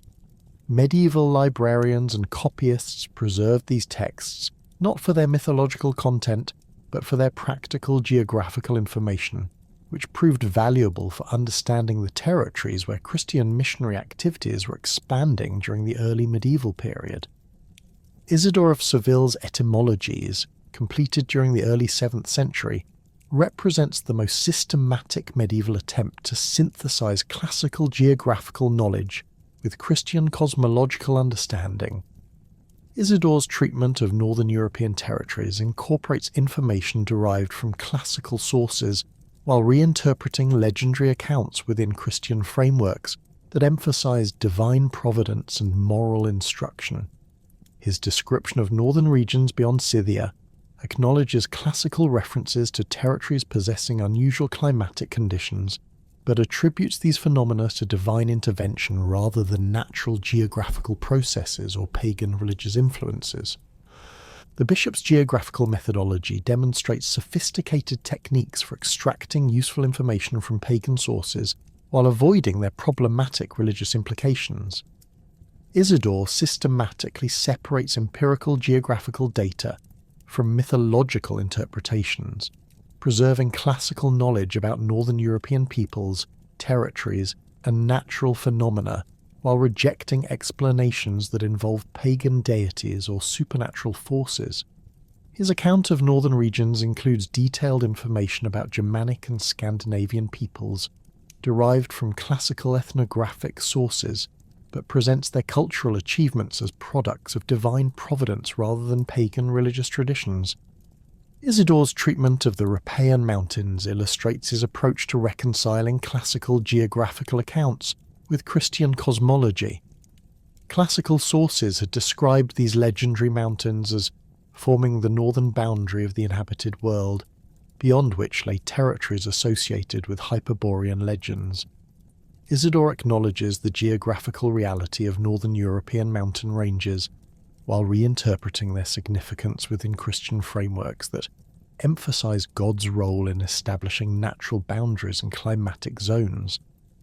His account suggests that the Riparian Range represents a divinely created barrier that separates Christian territories from pagan lands where demonic influences remain powerful. The development of medieval cartography demonstrates systematic attempts to incorporate classical geographical knowledge into Christian world maps that emphasize religious rather than purely empirical geographical relationships. Medieval map makers preserved classical information about northern European territories while organizing their cartographic presentations around Christian symbolic frameworks that placed Jerusalem at the center of the inhabited world. These maps frequently included references to northern territories described in classical sources, but presented them as peripheral regions where Christian influence remained limited, rather than as paradisiacal realms possessing special religious significance. The Hereford Mappa Mundi, created during the late 13th century, exemplifies medieval approaches to incorporating classical geographical traditions into Christian cartographic frameworks. The map includes references to northern European peoples and territories derived from classical sources, including regions that medieval scholars associated with Hyperborean traditions. However, these northern territories appear as marginal areas inhabited by monstrous peoples and supernatural beings, reflecting Christian reinterpretation of classical accounts that emphasize the spiritual dangers associated with pagan lands, rather than their legendary perfection. Medieval chroniclers who documented the conversion of northern European peoples to Christianity frequently incorporated elements derived from classical Hyperborean traditions into their accounts of missionary activities and political transformations. These chroniclers recognized that northern European peoples possess sophisticated religious traditions and advanced cultural achievements that corresponded to characteristics attributed to legendary northern realms and classical sources. However, they interpreted these achievements as evidence of divine preparation for Christian conversion rather than as validation of pagan religious practices. Adam of Bremen's History of the Archbishops of Hamburg-Bremen, completed during the 11th century, provides detailed accounts of Scandinavian peoples and territories that explicitly connect contemporary observations with classical traditions about northern realms. Adam describes Scandinavian religious practices, social organization, and cultural achievements that closely parallel classical accounts of Hyperborean society, including sophisticated astronomical knowledge, elaborate musical traditions, and peaceful governance systems. However, he presents these characteristics as evidence of divine favor that prepared Scandinavian peoples for Christian conversion rather than as products of pagan religious excellence. The chronicler's description of Scandinavian religious practices reveals systematic attempts to identify Christian elements within pagan traditions while documenting the process of religious transformation. Adam notes that Scandinavian peoples maintained elaborate solar worship ceremonies that resembled classical descriptions of Hyperborean Apollo cult activities, but argues that these practices represented corrupted memories of original divine revelation rather than independent pagan achievements. His account suggests that Christian missionaries could build upon existing Scandinavian religious traditions while redirecting them toward proper Christian understanding. Adam's geographical descriptions of Scandinavian territories emphasize their abundant natural resources, favourable agricultural conditions, and strategic locations that made them valuable additions to the expanding Christian world. His account includes detailed information about Scandinavian forests, mineral deposits, maritime resources, and trade networks that corresponded to classical descriptions of northern territorial wealth. However, he attributes Scandinavian prosperity to divine providence rather than to the supernatural forces that classical sources associated with Hyperborean abundance. The preservation and transmission of classical texts through medieval manuscript traditions created complex processes of selection, interpretation, and adaptation that significantly influenced how Hyperborean material reached later medieval audiences. Byzantine scholars maintained more complete collections of classical geographical and mythological texts than their Western European counterparts, preserving detailed accounts of Hyperborean traditions that might otherwise have disappeared entirely. However, Byzantine copying practices frequently involved editorial modifications that adapted classical content to contemporary Christian sensibilities. Byzantine geographical compilations demonstrate systematic efforts to preserve classical knowledge while adapting it to serve contemporary political and religious purposes.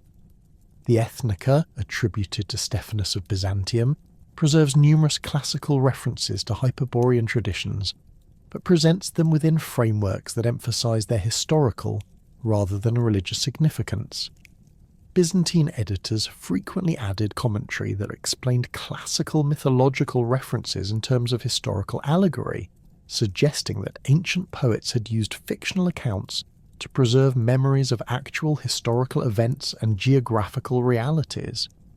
The transmission of classical texts through Islamic scholarly networks created additional opportunities for preserving and reinterpreting Hyperborean material during the medieval period.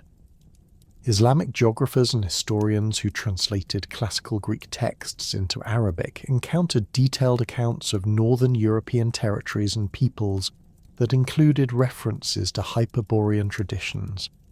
However, Islamic scholars approached this material with interpretive frameworks that differed significantly from both classical pagan and medieval Christian perspectives, creating unique adaptations that emphasized empirical geographical knowledge over mythological or religious interpretations. Al-Masudi's geographical works demonstrate Islamic approaches to classical northern European material that preserved detailed empirical information while rejecting both pagan mythological and Christian theological interpretations. His accounts of northern European peoples include information derived from classical sources about their religious practices, social organization, and territorial characteristics, but present these observations as ethnographic data, rather than as evidence for supernatural phenomena or religious significance. This empirical approach preserved valuable classical information that might otherwise have been lost through Christian reinterpretation or neglect. The reintroduction of classical texts to Western Europe through Islamic scholarly networks during the 12th and 13th centuries created opportunities for medieval Christian scholars to encounter more complete versions of ancient geographical and mythological works than had been available through purely Christian manuscript traditions. These newly available texts included detailed accounts of Hyperborean traditions that had been preserved in Islamic libraries but lost from Western European collections. However, the process of retranslating these works from Arabic into Latin frequently involved additional interpretive modifications that further adapted classical content to medieval Christian frameworks. The development of medieval universities created institutional frameworks for systematic study of classical texts that included detailed analysis of geographical and mythological material. University scholars approached Hyperborean traditions with scholastic methodologies that emphasize logical analysis and systematic comparison of different sources rather than simple acceptance of inherited authorities. This academic approach produced more sophisticated understanding of the relationships between different classical accounts, while maintaining Christian interpretive frameworks that emphasized moral and spiritual rather than literal geographical significance. Thomas Aquinas' treatment of classical geographical knowledge demonstrates scholastic approaches to reconciling ancient learning with Christian doctrine through systematic logical analysis. Aquinas acknowledges that classical authors possessed accurate empirical knowledge about distant territories and peoples, but argues that their pagan religious perspectives prevented them from understanding the true spiritual significance of geographical phenomena. His analysis suggests that territories described in classical sources as possessing paradisiacal conditions might represent natural geographical anomalies created by divine providence, rather than supernatural realms governed by pagan deities. Medieval bestiaries and geographical compilations frequently incorporated references to northern territories derived from classical Hyperborean traditions, but presented them within Christian symbolic frameworks that emphasized moral instruction rather than empirical geographical knowledge. These works described northern regions as inhabited by monstrous peoples and supernatural beings that represented spiritual dangers facing Christian travelers and missionaries. The transformation of classical Hyperborean paradise into medieval northern wasteland demonstrates the profound reinterpretation of inherited geographical traditions within Christian cosmological frameworks. The development of medieval pilgrimage literature created new contexts for understanding distant territories that influenced how scholars interpreted classical accounts of legendary northern realms. Medieval pilgrimage accounts emphasized the spiritual significance of geographical travel while documenting the practical challenges faced by Christian travelers in unfamiliar territories. These accounts frequently referenced classical geographical knowledge while reinterpreting it within Christian frameworks that emphasize divine providence and spiritual instruction rather than empirical geographical accuracy. Medieval chronicles documenting the Crusades and other Christian military expeditions incorporated classical geographical knowledge about northern and eastern territories while adapting it to serve contemporary political and religious purposes. Crusade chroniclers frequently referenced classical accounts of distant peoples and territories to provide historical context for contemporary military campaigns, but presented this information within Christian frameworks that emphasized the spiritual significance of territorial conquest and religious conversion. The emergence of medieval vernacular literature created new opportunities for adapting classical Hyperborean traditions to serve contemporary cultural and political purposes. Medieval Romance literature frequently incorporated elements derived from classical accounts of northern paradisiacal realms, but transformed them into Christian allegorical frameworks that emphasize spiritual rather than geographical significance.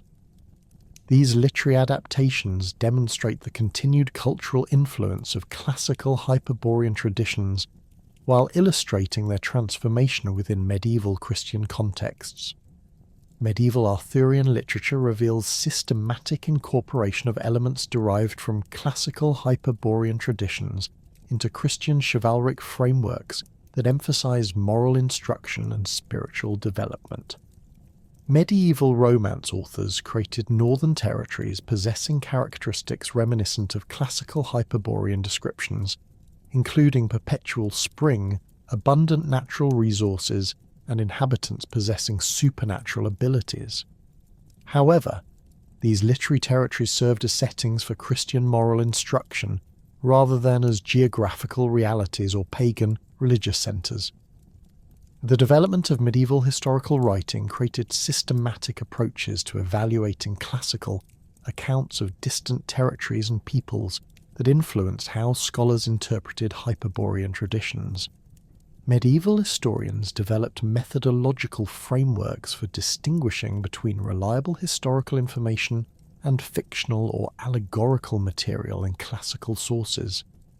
These analytical approaches enabled more sophisticated understanding of the relationships between mythological accounts and historical realities, while maintaining Christian interpretive frameworks that emphasize spiritual rather than literal significance.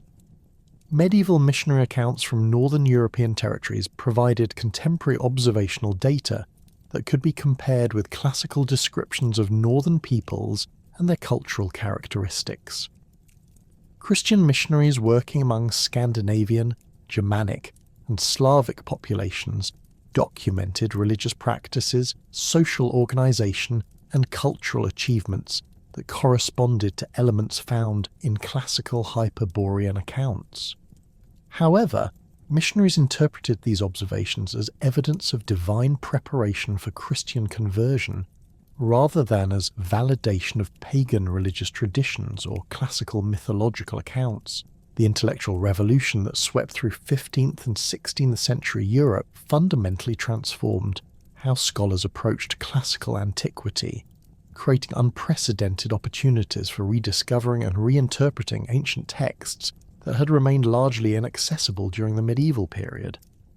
Renaissance humanists, driven by their passion for recovering authentic classical sources and their rejection of medieval scholastic interpretations, embarked on systematic campaigns to locate, translate, and analyze ancient manuscripts that had been preserved in monastic libraries, Byzantine collections, and Islamic scholarly centers.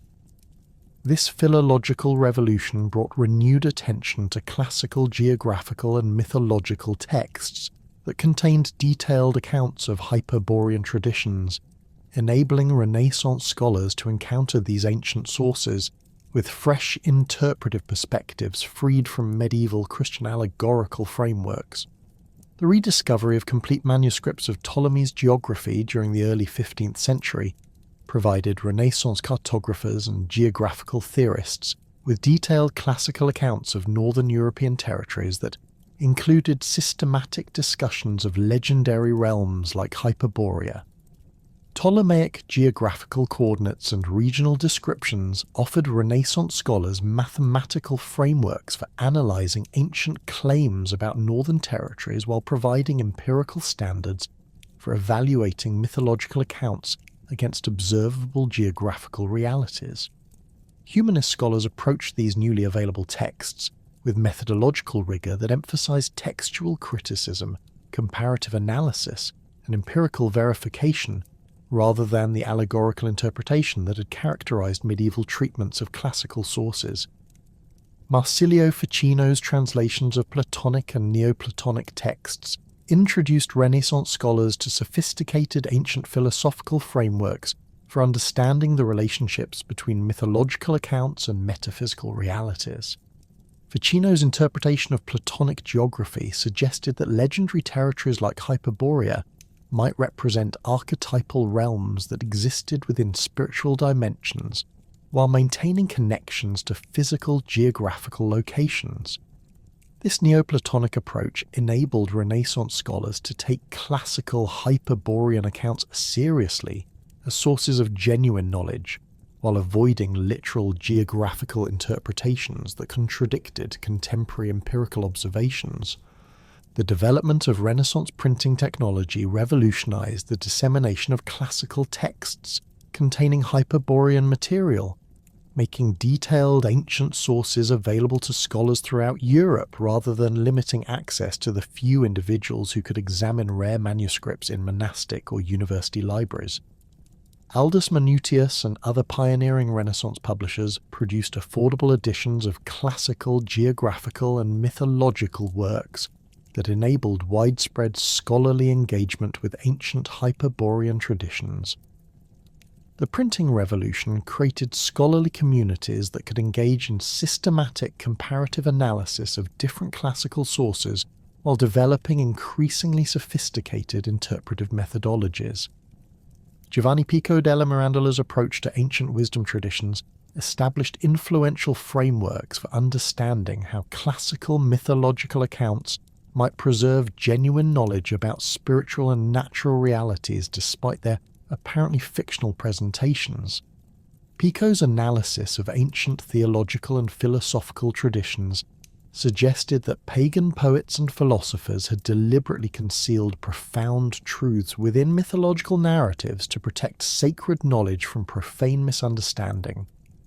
This interpretive approach encouraged Renaissance scholars to search for hidden meanings within classical Hyperborean accounts, rather than dismissing them as mere poetic fiction or pagan superstition. The emergence of Renaissance natural philosophy created new contexts for evaluating classical claims about extraordinary natural phenomena associated with legendary territories like Hyperborea. Renaissance natural philosophers developed systematic approaches to investigating unusual climatic conditions, astronomical phenomena, and geographical anomalies that might correspond to characteristics attributed to mythical northern realms in classical sources. This empirical approach enabled scholars to separate potentially accurate observational data from obviously fictional elements within ancient accounts, while maintaining openness to the possibility that classical authors had preserved genuine information about remarkable natural phenomena. Paracelsus and other Renaissance alchemical theorists incorporated classical Hyperborean traditions into their systematic investigations of natural forces and hidden properties of matter. Paracelsian natural philosophy suggested that legendary territories like Hyperborea might represent regions where unusual astronomical influences or geological conditions created environments particularly favourable for alchemical processes and the manifestation of extraordinary natural phenomena. This theoretical framework enabled Renaissance alchemists to take classical accounts seriously while developing practical research programs aimed at discovering and utilising the natural forces that might have created the remarkable conditions attributed to Hyperborean territories. The Renaissance fascination with Prisca Theologia, the ancient theological tradition that supposedly preceded and informed all historical religious systems, provided interpretive frameworks for understanding classical Hyperborean traditions as components of universal spiritual knowledge rather than merely Greek mythological inventions. Renaissance scholars like Agostino Stucco argued that ancient pagan traditions preserved authentic elements of original divine revelation that had been gradually corrupted through historical transmission. This perspective encouraged systematic analysis of Hyperborean religious practices, described in classical sources as potential evidence for ancient spiritual traditions that might complement rather than contradict Christian theological understanding. Renaissance cartographic projects undertaken by scholars like Sebastian Munster and Gerardus Mercator demonstrated systematic attempts to reconcile classical geographical accounts with contemporary empirical knowledge gained through exploration and improved astronomical observation. These cartographers incorporated classical references to northern territories while adapting them to accommodate new geographical discoveries and more accurate understanding of global spatial relationships. Renaissance maps frequently included territories derived from classical sources like Hyperborea, but positioned them within empirically grounded geographical frameworks that reflected contemporary knowledge of northern European regions.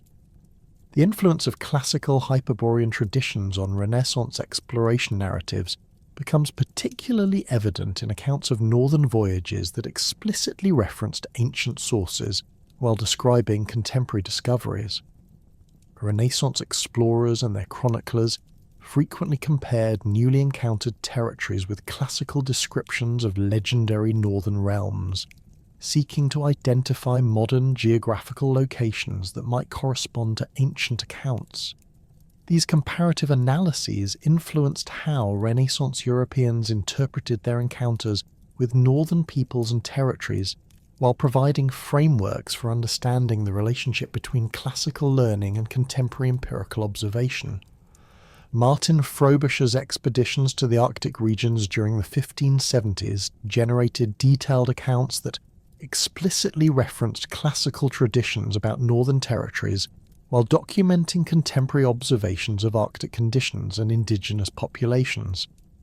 Frobisher's chroniclers compared the extreme daylight variations observed in Arctic regions with classical descriptions of northern territories where astronomical phenomena differed dramatically from Mediterranean patterns. These comparisons suggested that classical authors might have possessed accurate information about Arctic conditions, despite their apparently mythological presentations of northern territories. The accounts of Frobisher's encounters with Inuit populations included systematic comparisons between indigenous Arctic cultures and classical descriptions of northern peoples found in Hyperborean traditions. Renaissance chroniclers noted that Arctic indigenous peoples possessed sophisticated knowledge of astronomical phenomena, maintained elaborate oral traditions about their territorial history, and demonstrated remarkable adaptation to harsh environmental conditions that enabled them to thrive in regions that would challenge Mediterranean populations. These observations encourage speculation that classical Hyperborean accounts might have preserved accurate ethnographic information about actual northern peoples despite their legendary presentations. Renaissance natural philosophers like John Dee incorporated classical Hyperborean traditions into their systematic investigations of mathematical and astronomical principles that governed natural phenomena. Dee's analysis of ancient geographical and astronomical texts suggested that classical authors had possessed sophisticated understanding of mathematical relationships that influenced climatic conditions, seasonal variations, and other natural phenomena associated with different geographical regions. His mathematical approach to classical sources encouraged systematic analysis of numerical relationships and astronomical data contained within ancient accounts of legendary territories. Dee's cartographic projects attempted to identify specific geographical locations that might correspond to classical descriptions of Hyperborean territories based on mathematical analysis of astronomical and climatic data. His calculations suggested that certain northern European or Arctic regions might experience unusual climatic conditions due to specific combinations of latitude, ocean currents, and seasonal astronomical variations that could produce environments resembling those described in classical sources.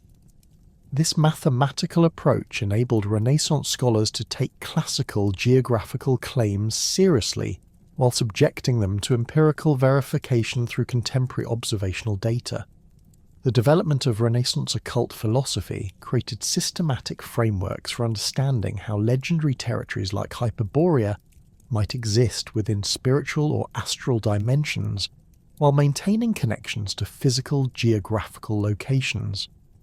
Renaissance occultists like Heinrich Cornelius Agrippa developed theories about multiple levels of reality that enabled classical mythological accounts to possess genuine truth value without requiring literal geographical interpretation. This metaphysical approach suggested that Hyperborean territories might exist as spiritual realities accessible through appropriate magical or contemplative practices rather than through ordinary physical travel.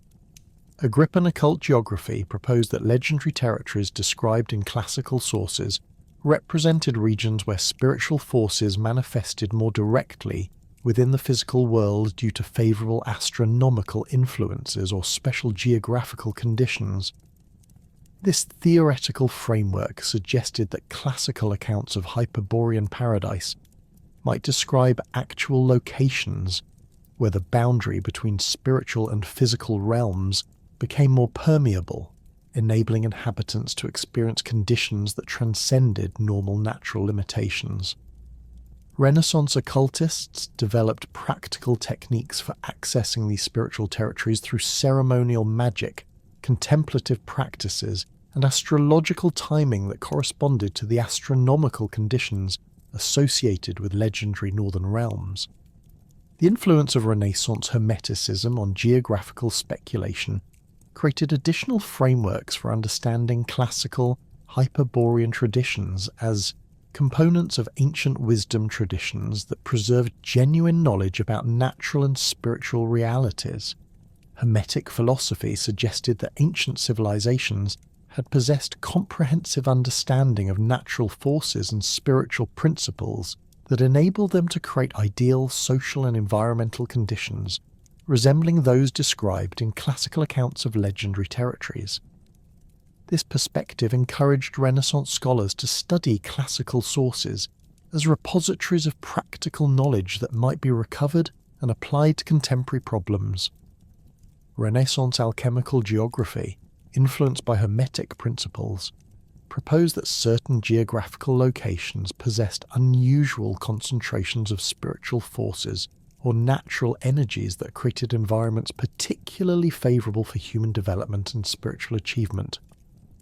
Alchemical theorists suggested that legendary territories like Hyperborea might represent regions where these favourable conditions existed naturally, enabling inhabitants to achieve levels of health, longevity, and spiritual development that exceeded normal human limitations.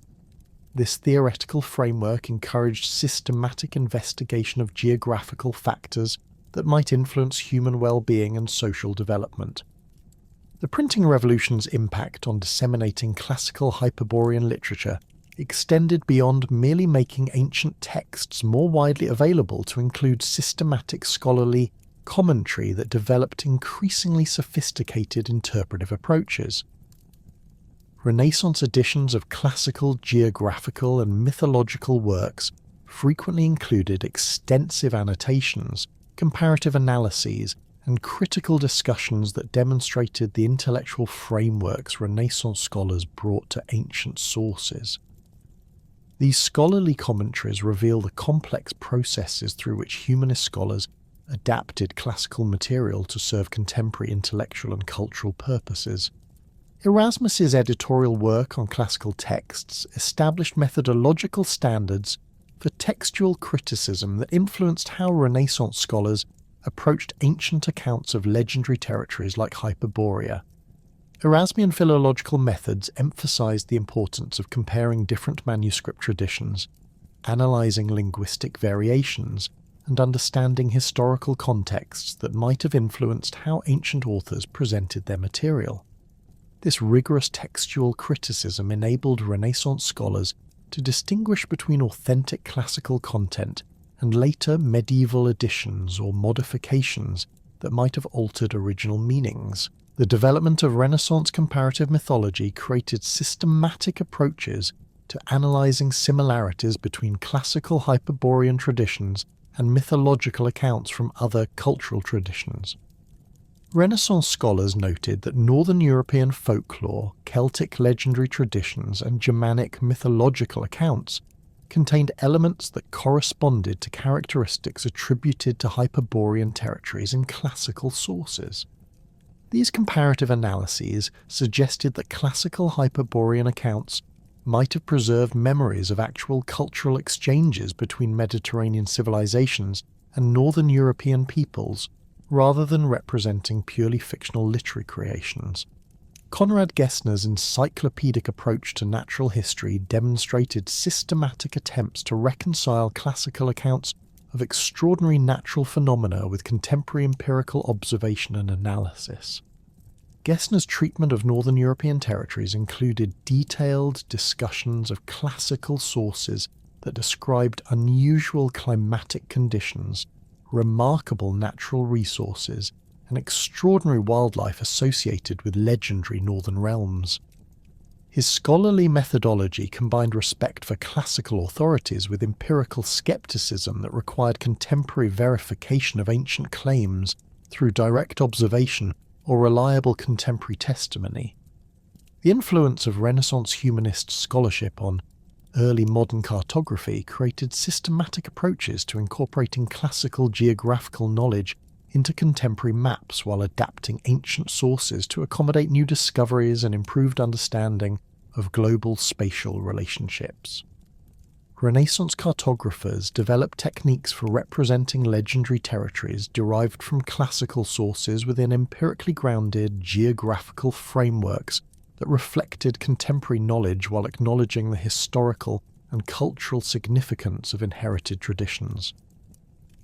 Abraham Ortelius's Theatrum Orbis Terrarum, published in 1570, exemplifies Renaissance approaches to synthesizing classical geographical traditions with contemporary empirical knowledge through systematic cartographic presentation. Ortelius included references to territories derived from classical sources, while clearly distinguishing between empirically verified geographical information and traditional accounts that required further investigation. His cartographic methodology demonstrated sophisticated understanding of the relationships between inherited learning and contemporary observation, while maintaining scholarly respect for classical authorities. The development of Renaissance geographical literature created new genres that combined classical learning with contemporary exploration accounts, producing synthetic treatments that analyze the relationships between ancient sources and modern discoveries. These geographical compilations frequently included systematic discussions of classical Hyperborean traditions, while evaluating their potential correspondence to contemporary knowledge of Northern European and Arctic regions. Renaissance geographical authors developed analytical frameworks that enabled them to extract potentially valuable information from classical sources while avoiding uncritical acceptance of obviously fictional elements. Richard Hakluyt's compilation of exploration accounts demonstrates systematic attempts to connect contemporary northern voyages with classical traditions about northern territories, while maintaining empirical standards that distinguish between verified observations and speculative interpretations. Hakluyt's editorial approach preserved classical references to legendary northern realms, while emphasizing the importance of contemporary empirical verification through direct exploration and systematic observation. His geographical methodology influenced subsequent approaches to evaluating the relationships between inherited traditions and contemporary empirical knowledge. The emergence of Renaissance antiquarian scholarship created systematic approaches to investigating the historical foundations of classical mythological accounts through archaeological research, linguistic analysis, and comparative cultural studies. Renaissance antiquarians developed methodological frameworks for distinguishing between mythological elements and potentially accurate historical information within classical sources, while maintaining scholarly respect for ancient learning. This antiquarian approach enabled more sophisticated understanding of how classical Hyperborean traditions might have originated and evolved through historical transmission. The intellectual transformation that swept across European scholarly circles during the 17th and 18th centuries fundamentally altered how learned men approached ancient traditions, including the persistent legends of Hyperborea. Enlightenment scholars, armed with new methodological tools derived from empirical science and comparative analysis, subjected classical sources to unprecedented scrutiny, while developing systematic frameworks for distinguishing between historical kernels and mythological embellishments within inherited traditions. This rational revolution created the first truly critical examinations of Hyperborean material, producing scholarly debates that would establish the foundation for modern approaches to ancient mythology and historical geography. Francis Bacon's revolutionary approach to natural philosophy established methodological principles that profoundly influenced how Enlightenment scholars analysed classical accounts of extraordinary phenomena. Bacon's insistence on empirical verification and systematic observation provided frameworks for evaluating ancient claims about unusual geographical conditions, remarkable cultural achievements, and supernatural phenomena associated with legendary territories. His Novum Organum outlined procedures for distinguishing between reliable observational data and speculative interpretations, creating analytical tools that scholars applied to classical Hyperborean accounts with unprecedented rigour. The Baconian emphasis on systematic comparison of multiple sources encouraged Enlightenment scholars to examine Hyperborean traditions alongside similar accounts from other cultural traditions, revealing patterns of mythological development that suggested common underlying processes rather than unique Greek inventions. Scholars noted that northern paradisiacal realms appeared in Celtic, Germanic, and Scandinavian traditions, with characteristics remarkably similar to those attributed to classical Hyperborea, suggesting either widespread cultural diffusion or independent development of similar mythological concepts in response to comparable environmental and social conditions. Pierre Bailler's Historical and Critical Dictionary, published between 1695 and 1697, exemplified Enlightenment approaches to analysing inherited traditions through systematic application of rational skepticism and comparative methodology. Bayle's treatment of classical geographical and mythological sources demonstrated sophisticated understanding of how ancient authors had combined observational data with speculative interpretations, creating complex texts that required careful analysis to separate potentially accurate information from obvious fictional elements. His critical examination of Hyperborean traditions established methodological standards that influenced subsequent scholarly investigation throughout the 18th century. Bayle's analysis revealed significant inconsistencies within classical accounts of Hyperborean geography, chronology, and cultural characteristics that suggested these traditions had evolved through multiple stages of literary development rather than preserving coherent memories of actual historical experiences. His systematic comparison of different classical sources demonstrated that ancient authors had frequently contradicted each other regarding fundamental aspects of Hyperborean society, indicating that these accounts reflected literary conventions rather than empirical geographical knowledge. This critical approach established frameworks for understanding how mythological traditions developed through processes of literary elaboration rather than historical transmission.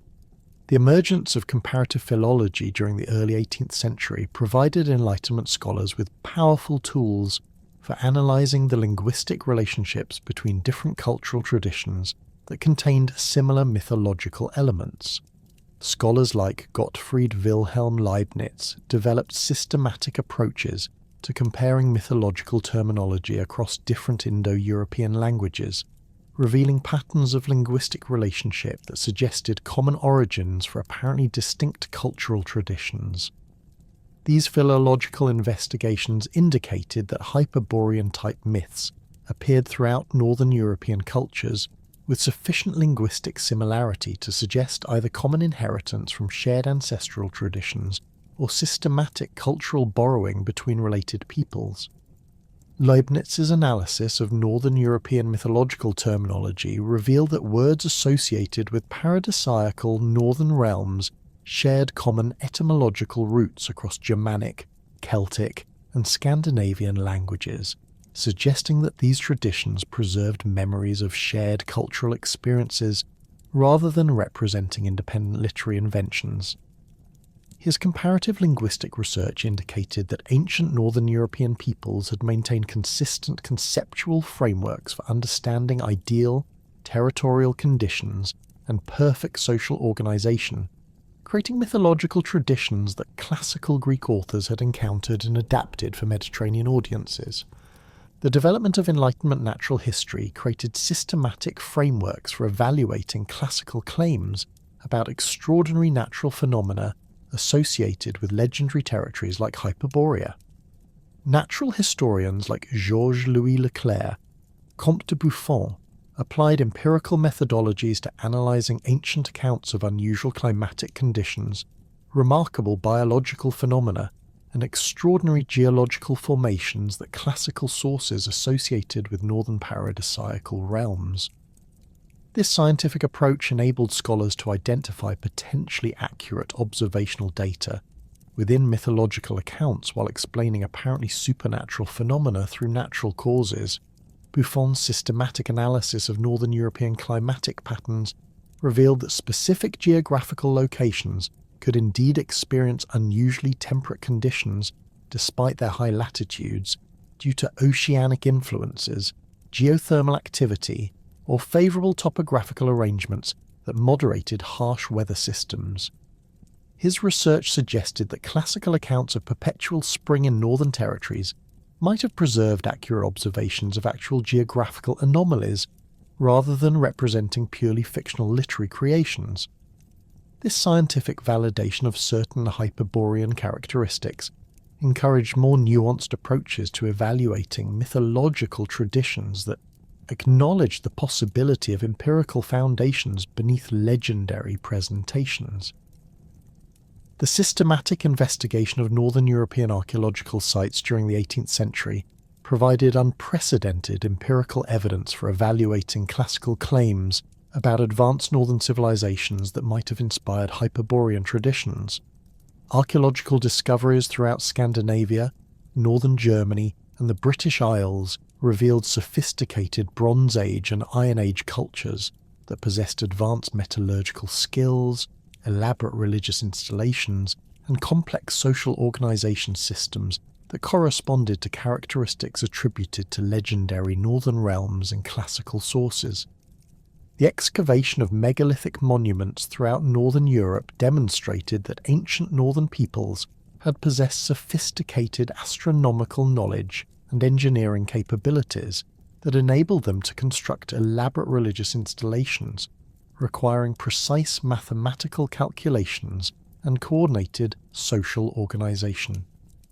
Sites like Stonehenge, Newgrange, and the stone circles of Orkney revealed that northern European cultures had developed complex religious systems centered on solar worship and astronomical observation centuries before documented classical contact with these regions.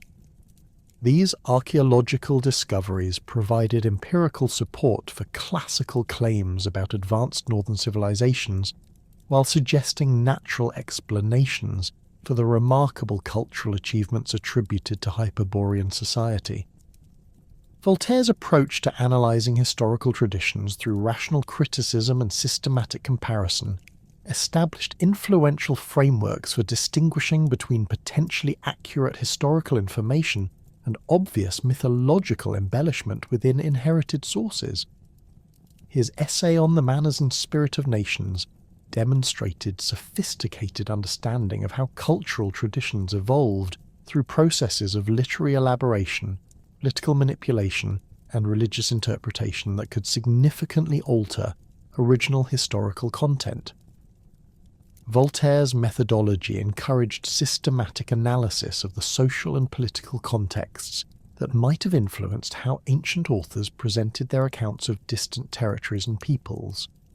Voltaire's examination of classical Hyperborean traditions revealed that these accounts served important political and cultural functions within Greek society that might have influenced how ancient authors presented their geographical and ethnographic information. He noted that idealized descriptions of northern territories frequently appeared during periods of political crisis or social upheaval in Greek cities, suggesting that Hyperborean traditions functioned as implicit criticisms of contemporary conditions rather than as straightforward geographical accounts. This political analysis provided frameworks for understanding how mythological traditions could preserve genuine cultural knowledge while serving contemporary ideological purposes. The systematic investigation of northern European folk traditions during the 18th century revealed extensive similarities between classical Hyperborean accounts and indigenous northern mythological traditions that suggested either direct cultural transmission or independent development of similar conceptual frameworks. Scholars like Jacob Grimm began documenting Germanic and Scandinavian folklore that contained detailed descriptions of northern paradisiacal realms, possessing characteristics remarkably similar to those attributed to classical Hyperborea, including perpetual spring, abundant natural resources, and inhabitants possessing extraordinary longevity and wisdom. These folkloric investigations reveal that northern European oral traditions had preserved detailed accounts of ideal territorial conditions and perfect social organization that paralleled classical Hyperborean descriptions with sufficient precision to suggest direct cultural relationship rather than coincidental similarity. The consistency of these folkloric elements across different Northern European cultural groups indicated that shared mythological concepts had maintained remarkable stability through centuries of oral transmission, suggesting that classical Hyperborean accounts might have preserved accurate information about actual Northern European cultural traditions rather than representing purely Greek literary inventions. David Hume's systematic analysis of historical evidence and mythological traditions established methodological principles that profoundly influenced Enlightenment approaches to evaluating extraordinary claims within inherited sources. Hume's emphasis on probabilistic reasoning and empirical verification provided frameworks for assessing the likelihood that classical accounts preserved accurate historical information versus representing literary fiction or religious propaganda. His analytical approach encouraged systematic examination of the evidence supporting different interpretations of mythological traditions, while maintaining appropriate skepticism about extraordinary claims that contradicted contemporary empirical knowledge. Hume's treatment of classical geographical accounts demonstrated sophisticated understanding of how ancient authors had combined observational data with speculative interpretation, creating complex texts that required careful analysis to distinguish between potentially reliable information and obvious fictional elements. His examination of Hyperborean traditions revealed that these accounts contained internal inconsistencies and logical problems that suggested literary rather than empirical origins, while acknowledging that certain elements might preserve accurate observations about actual Northern European conditions or cultural practices. The development of Enlightenment ethnographic methodology created systematic approaches to comparing different cultural traditions that enabled scholars to identify patterns of mythological development and cultural transmission across different societies. Ethnographic researchers like Joseph-François Lafitau developed comparative frameworks for analysing similar mythological elements found in different cultural contexts, revealing processes of cultural diffusion and independent development that helped explain the widespread distribution of Hyperborean-type myths throughout Northern European and other cultural traditions. Lafitau's comparative analysis revealed that paradisiacal Northern realm myths appeared in cultural traditions throughout the Northern Hemisphere with sufficient similarity to suggest either common origins or systematic cultural borrowing between related peoples. His research indicated that these mythological concepts served important social functions within different cultural contexts, providing frameworks for understanding ideal social organization, perfect environmental conditions, and harmonious relationships between human communities and natural forces. This functional analysis suggested that Hyperborean traditions reflected universal human aspirations rather than preserving memories of specific historical experiences. The systematic investigation of ancient trade routes during the 18th century provided empirical frameworks for understanding how cultural information and mythological traditions might have been transmitted between Mediterranean civilizations and Northern European peoples. Archaeological evidence for extensive Bronze Age and Iron Age trade networks connecting Northern European amber sources with Mediterranean markets demonstrated that regular cultural contact had existed between these regions centuries before the classical period, when Hyperborean traditions first appeared in Greek literature. These trade route investigations revealed that amber, furs, precious metals, and other Northern European products had circulated throughout Mediterranean markets through complex transportation networks that involved multiple intermediate peoples and extended over vast geographical distances. The systematic nature of these trade relationships suggested that cultural information, including mythological traditions and religious practices, had been transmitted alongside commercial goods, creating opportunities for Mediterranean peoples to encounter detailed accounts of Northern European cultural achievements and territorial conditions. Johann Gottfried Herder's approach to analysing cultural traditions through historical and linguistic investigation established influential frameworks for understanding how mythological accounts might preserve genuine cultural knowledge despite their apparently fictional presentations.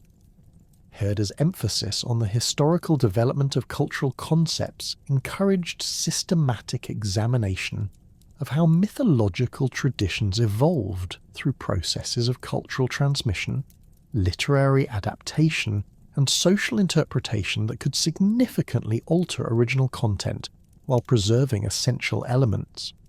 Herder's analysis of Northern European cultural traditions revealed that these societies had maintained sophisticated oral traditions that preserved detailed historical knowledge, religious practices, and territorial information through systematic processes of cultural transmission that ensured remarkable consistency across multiple generations.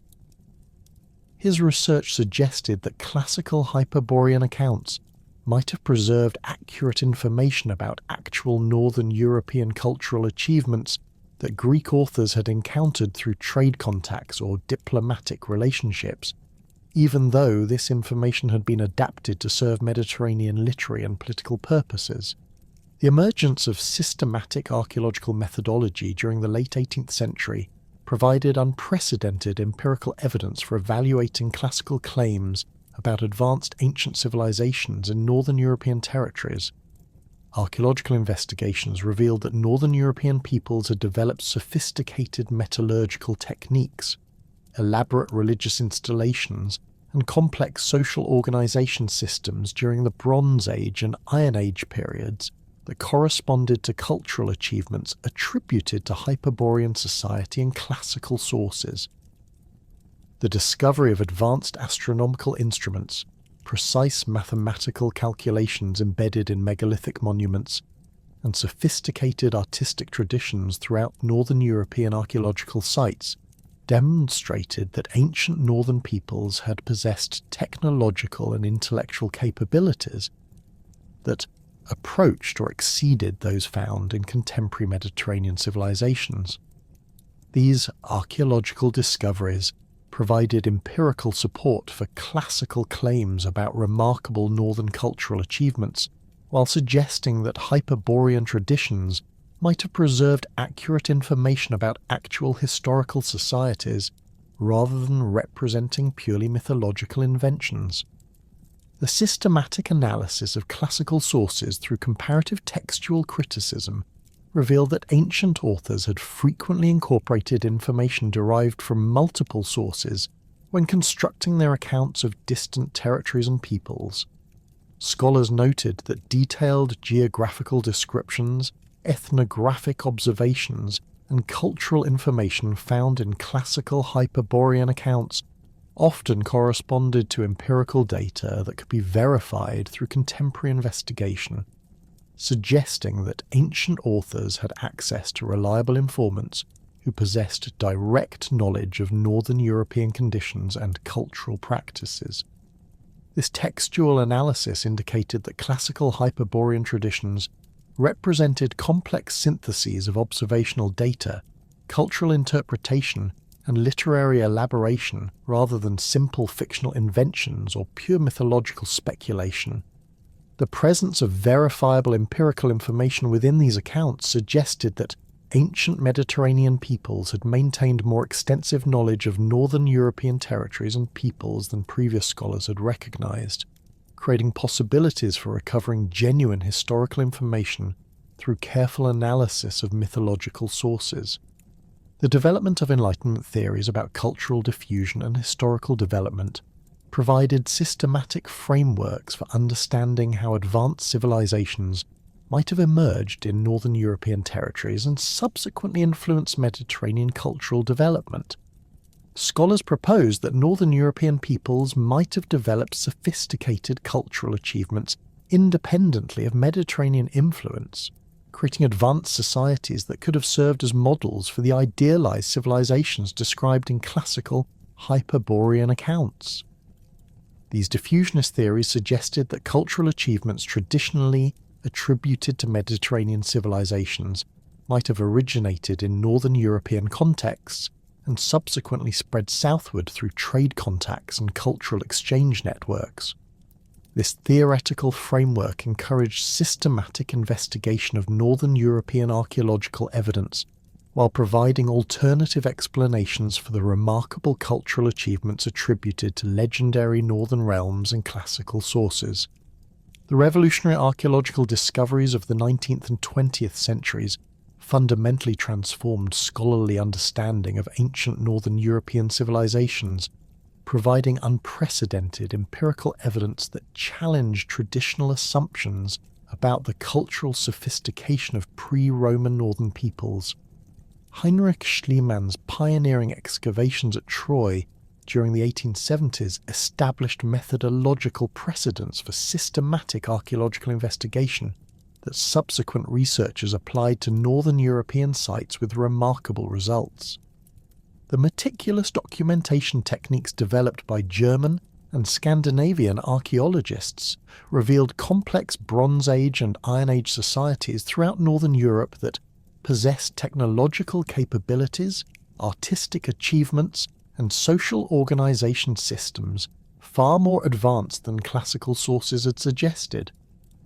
The excavation of the Nebra sky disk in 1999 near Nebra, Germany, provided concrete evidence for sophisticated astronomical knowledge among Bronze Age Central European populations dating to approximately 1600 BC.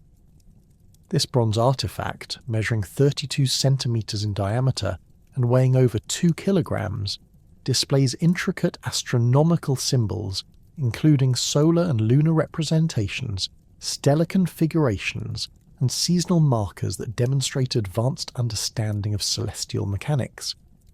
The disk's sophisticated design incorporates gold inlays depicting the sun, moon, and star clusters arranged according to precise astronomical calculations that would have enabled accurate prediction of seasonal changes and agricultural timing.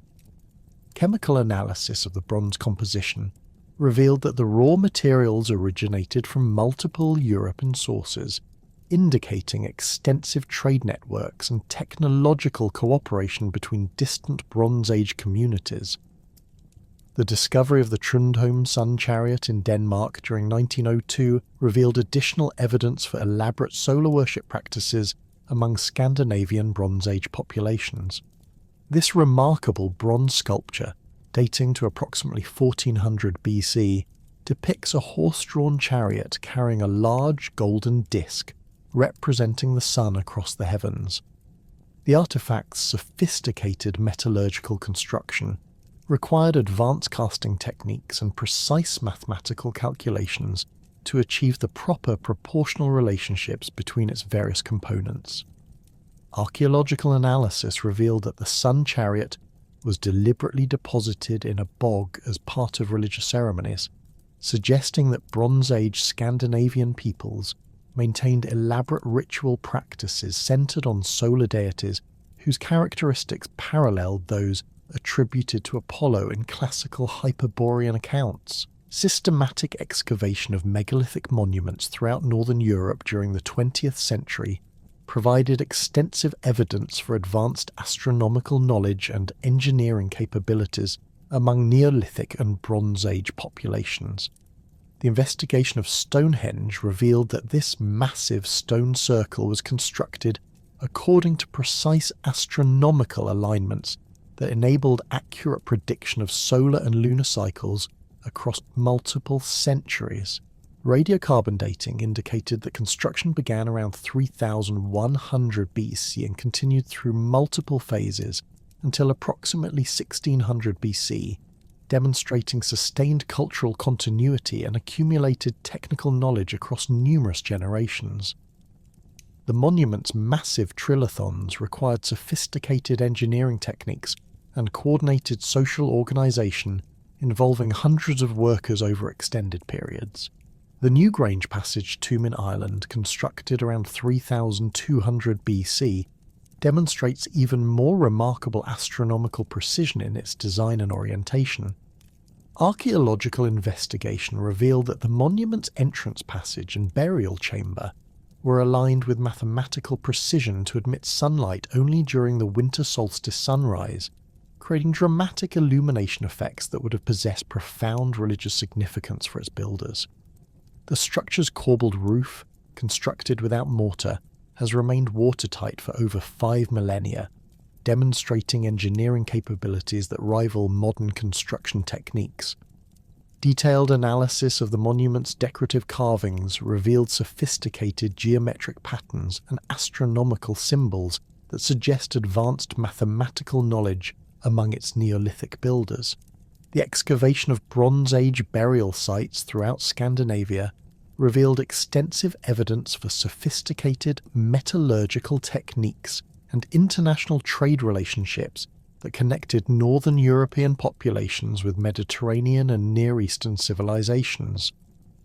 The Burum Eshoj burial mounds in Denmark, dating to approximately 1400 BC, contained remarkably preserved organic materials including woolen textiles, leather garments, and wooden artifacts that demonstrated advanced craft specialization and artistic sophistication. Chemical analysis of bronze artifacts found in these burials revealed that the copper originated from alpine sources while the tin came from Cornwall, indicating trade networks spanning the entire European continent. The discovery of the Egtvedgirl burial in Denmark provided unprecedented insights into Bronze Age Scandinavian social organisation and cultural practices. This remarkably preserved burial, dating to approximately 1370 BC, contained the remains of a young woman wearing elaborate woolen clothing decorated with bronze ornaments and accompanied by grave goods indicating high social status. Isotope analysis of her teeth and hair revealed that she had travelled extensively throughout Europe during her lifetime, suggesting that Bronze Age Scandinavian elites maintained regular contact with distant civilizations through established diplomatic or trade relationships. The burial's elaborate construction and rich grave goods indicated that Bronze Age Scandinavian societies possessed sufficient wealth and social stratification to support aristocratic classes comparable to those described in classical accounts of Hyperborean society. Archaeological investigation of Iron Age Scandinavian religious sites revealed extensive evidence for elaborate ceremonial complexes that possess characteristics remarkably similar to those attributed to Hyperborean religious practices in classical sources. The Upper Kra archaeological site in southern Sweden, occupied continuously from the 1st century BC through the 10th century AD, contained numerous buildings dedicated to religious ceremonies, craft production, and elite residential activities.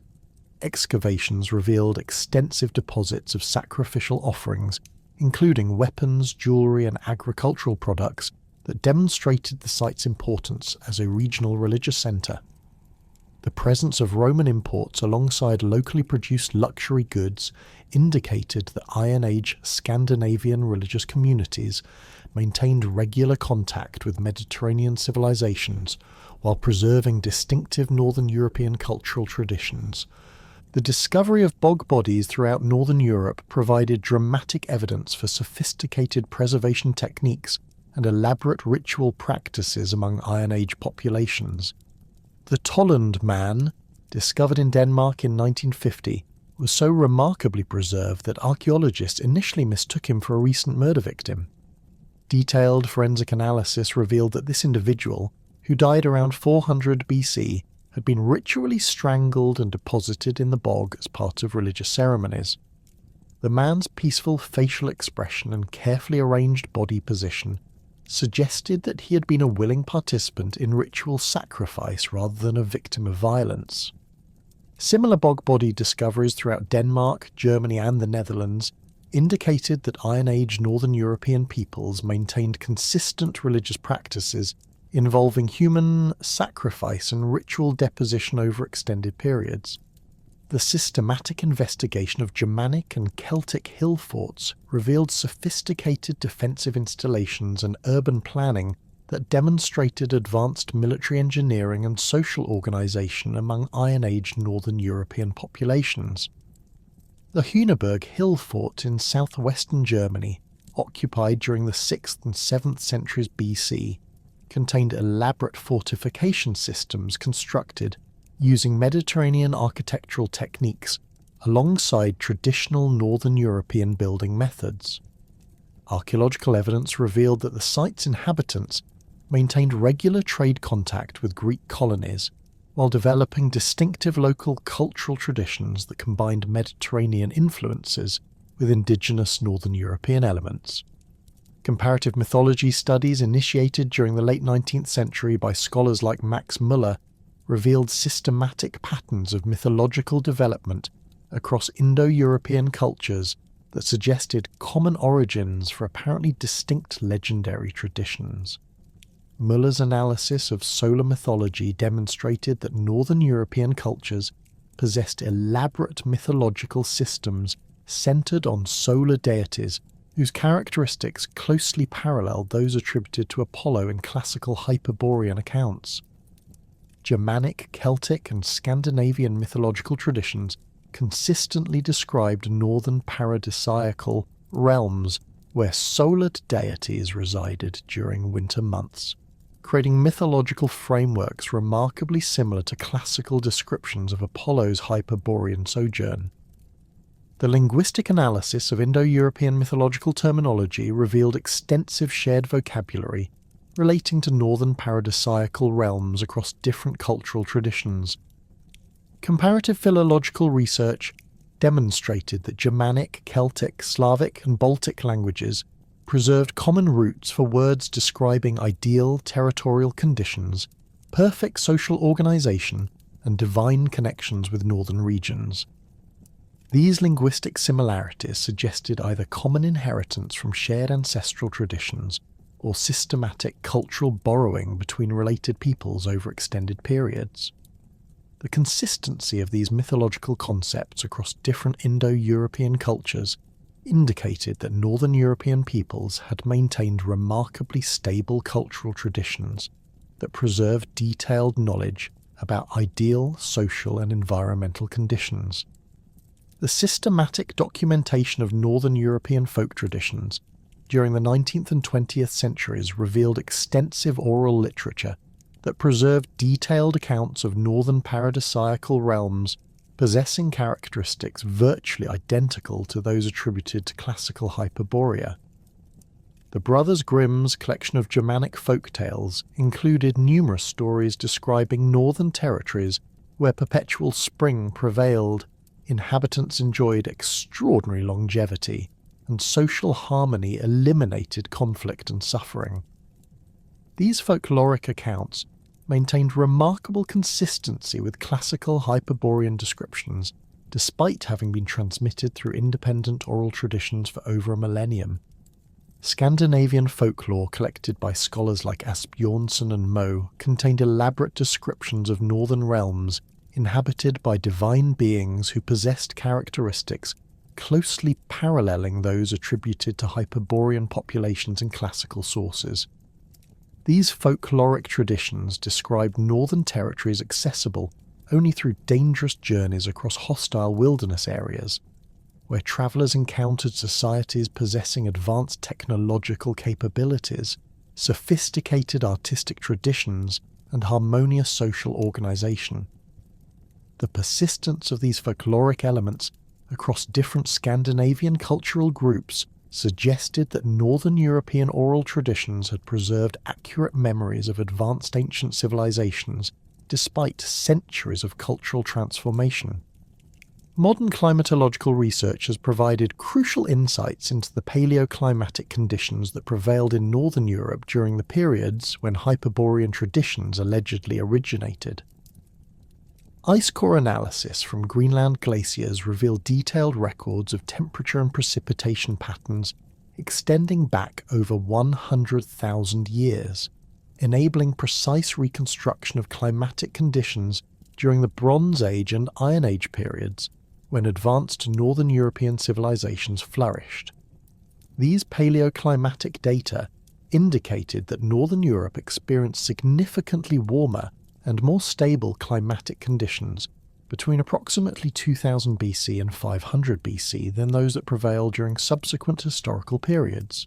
The medieval warm period, documented through multiple paleoclimatic indicators, including tree ring analysis, ice core data, and sedimentary deposits, demonstrated that northern European regions experienced unusually temperate conditions between approximately 900 and 1300 AD. During this period, agricultural settlements extended significantly further north than their modern limits, while Greenland supported substantial Norse colonies that maintained regular contact with European markets. Archaeological evidence from these Norse settlements revealed sophisticated agricultural techniques and architectural adaptations that enabled comfortable living conditions despite the challenging Arctic environment. Paleobotanical research conducted throughout northern European bog deposits and lake sediments provided detailed evidence for vegetation patterns that prevailed during ancient periods when advanced northern civilizations flourished. Pollen analysis revealed that extensive deciduous forests dominated northern European landscapes during the Bronze Age and early Iron Age, creating environmental conditions significantly more favourable for human settlement than those that characterised later historical periods. These warmer climatic conditions would have supported the agricultural abundance and comfortable living conditions attributed to Hyperborean society in classical sources.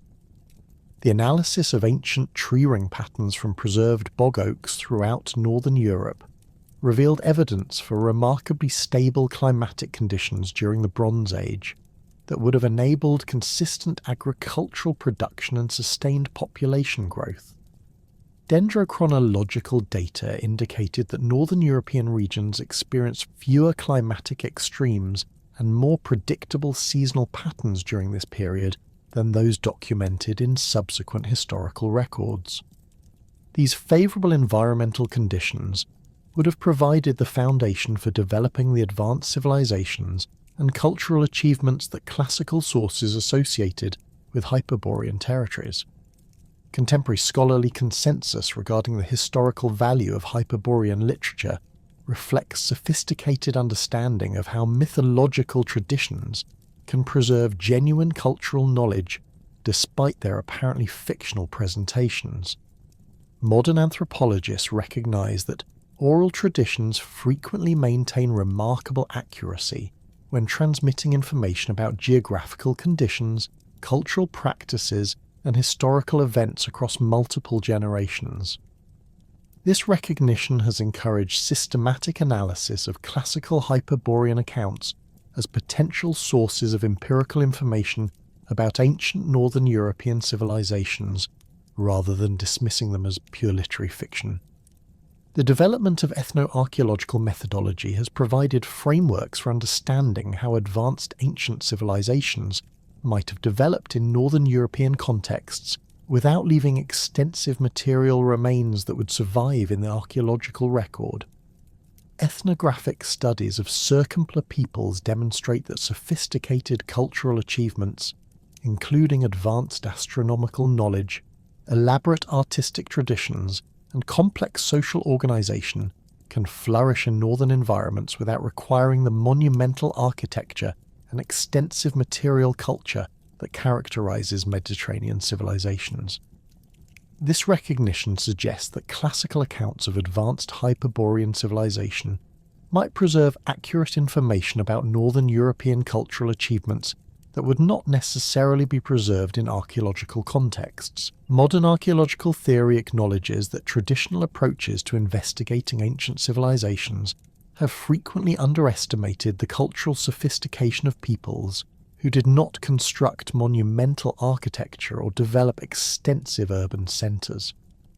The recognition that complex societies can flourish without creating the material signatures that archaeologists traditionally associate with advanced civilization has encouraged more nuanced approaches to evaluating classical accounts of legendary territories like Hyperborea. Contemporary scholars increasingly recognise that mythological traditions may preserve accurate information about cultural achievements and social organisation systems that would not necessarily survive in the archaeological record. The systematic investigation of circumpolar archaeological sites during the 20th and 21st centuries has revealed extensive evidence for sophisticated cultural traditions throughout the Arctic regions that possess characteristics corresponding to those attributed to Hyperborean society in classical sources. Archaeological sites throughout Alaska, northern Canada, Greenland and Siberia have yielded evidence for advanced technological capabilities, elaborate artistic traditions, and complex social organisation among ancient Arctic populations. These discoveries suggest that northern circumpolar regions supported advanced civilizations that might have served as models for the idealized societies described in classical Hyperborean accounts. The Dorset and Thule cultures of the North American Arctic developed sophisticated technologies for surviving and thriving in extreme northern environments, including advanced hunting techniques, elaborate artistic traditions, and complex social organisation systems that enabled successful adaptation to challenging climatic conditions. Archaeological evidence reveals that these Arctic peoples possessed detailed astronomical knowledge, maintained extensive trade networks spanning thousands of kilometres, and developed artistic traditions of remarkable sophistication and beauty. The cultural achievements of these Arctic civilizations demonstrate that northern regions could indeed support the advanced societies described in classical Hyperborean traditions. Recent archaeological discoveries in Siberia have revealed evidence for advanced Bronze Age and Iron Age civilizations that possess technological capabilities and cultural achievements comparable to those attributed to Hyperborean society. The Scythian archaeological sites throughout the Siberian steppes have yielded elaborate burial complexes containing sophisticated metalwork, intricate textiles, and artistic objects demonstrating remarkable technical skill and aesthetic sophistication. These Siberian civilizations maintained extensive trade relationships, connecting northern Asian populations with Mediterranean and Near Eastern markets, creating possibilities for cultural exchange that might have transmitted information about northern territorial conditions and cultural achievements to classical Mediterranean authors. The systematic investigation of circumpolar archaeological sites during the 20th and 21st centuries has revealed extensive evidence for sophisticated cultural traditions throughout the Arctic regions that possess characteristics corresponding to those attributed to Hyperborean society in classical sources. Archaeological sites throughout Alaska, northern Canada, Greenland and Siberia have yielded evidence for advanced technological capabilities, elaborate artistic traditions, and complex social organisation among ancient Arctic populations. These discoveries suggest that northern circumpolar regions supported advanced civilizations that might have served as models for the idealized societies described in classical Hyperborean accounts. The analysis of modern literature reveals how Hyperborean mythology has profoundly influenced literary movements from Romanticism through contemporary fantasy fiction. The Romantic poets of the late 18th and early 19th centuries found in Hyperborean imagery a powerful symbol for their rejection of industrial civilization and their yearning for pristine natural environments uncorrupted by mechanization.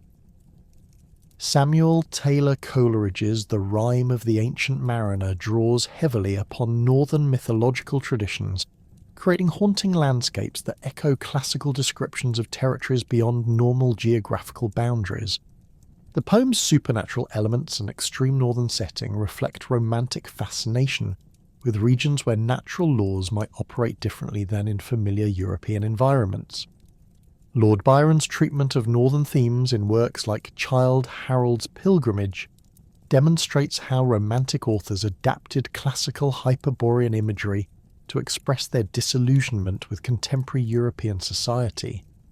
Byron's descriptions of northern landscapes emphasize their sublime terror and otherworldly beauty. creating poetic environments that serve as refuges from the moral corruption and political violence that characterized early 19th century Europe. The poet's northern territories possess the eternal spring and harmonious social conditions attributed to classical Hyperborea, but transformed into romantic frameworks that emphasize individual spiritual experience rather than collective social perfection. The German Romantic movement produced particularly sophisticated adaptations of Hyperborean themes through authors like Novalis and Friedrich Hölderlin, who incorporated northern mythological elements into philosophical frameworks that emphasize the relationship between nature and consciousness. Novalis's fragmentary novel Heinrich von Ofterdingen includes descriptions of northern realms where poetry and music possess magical powers that transform physical reality, creating environments that parallel classical accounts of Hyperborean artistic achievements. The author's mystical approach to northern mythology reflects German Romantic theories about the unity of art, nature, and spiritual experience that found powerful expression through adapted classical imagery.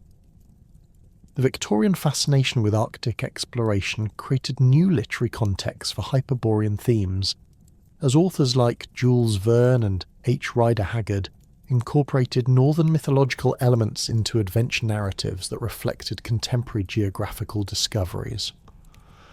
Verne's The Adventures of Captain Hatteras presents the Arctic as a region where extraordinary natural phenomena create conditions approaching those described in classical accounts of northern paradise. The novel's descriptions of geothermal valleys, unusual wildlife, and indigenous peoples possessing advanced cultural traditions demonstrate how Victorian authors adapted Hyperborean imagery to accommodate contemporary scientific knowledge while preserving the essential mystery and wonder associated with northern territories. The emergence of fantasy literature during the 20th century provided new frameworks for exploring Hyperborean themes through authors who explicitly acknowledged their debt to classical sources while creating original fictional worlds that incorporated northern mythological elements.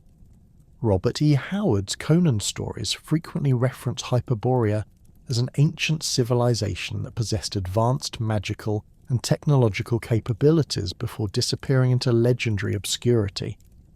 Howard's Hyperborean kingdoms combine classical descriptions of northern paradise with pulp fiction elements that emphasize adventure and conflict, creating popular literary frameworks that introduced Hyperborean mythology to mass audiences throughout the English-speaking world.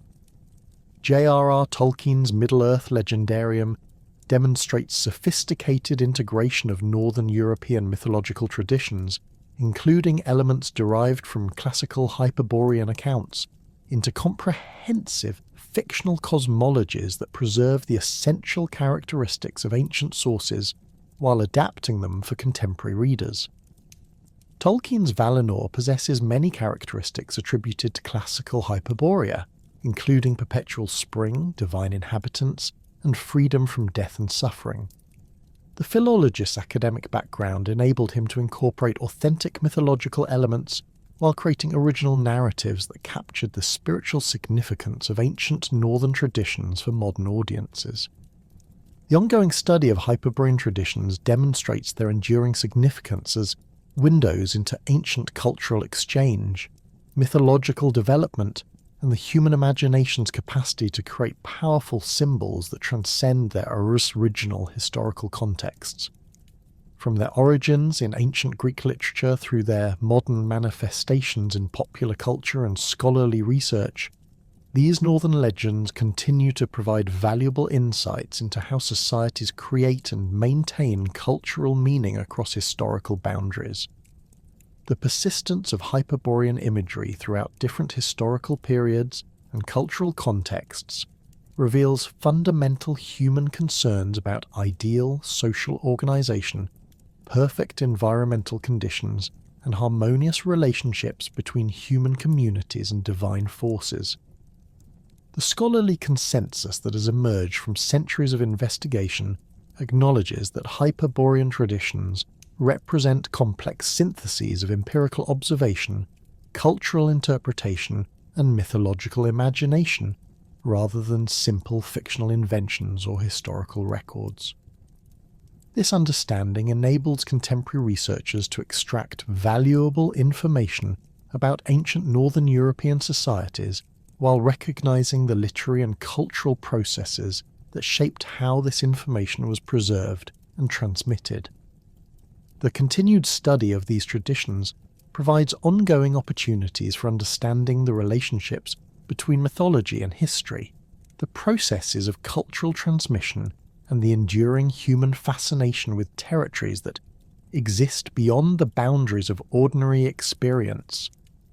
The legacy of Hyperborea in contemporary culture demonstrates the remarkable persistence of mythological traditions that continue to provide meaningful frameworks for understanding human relationships with environment, society, and transcendence.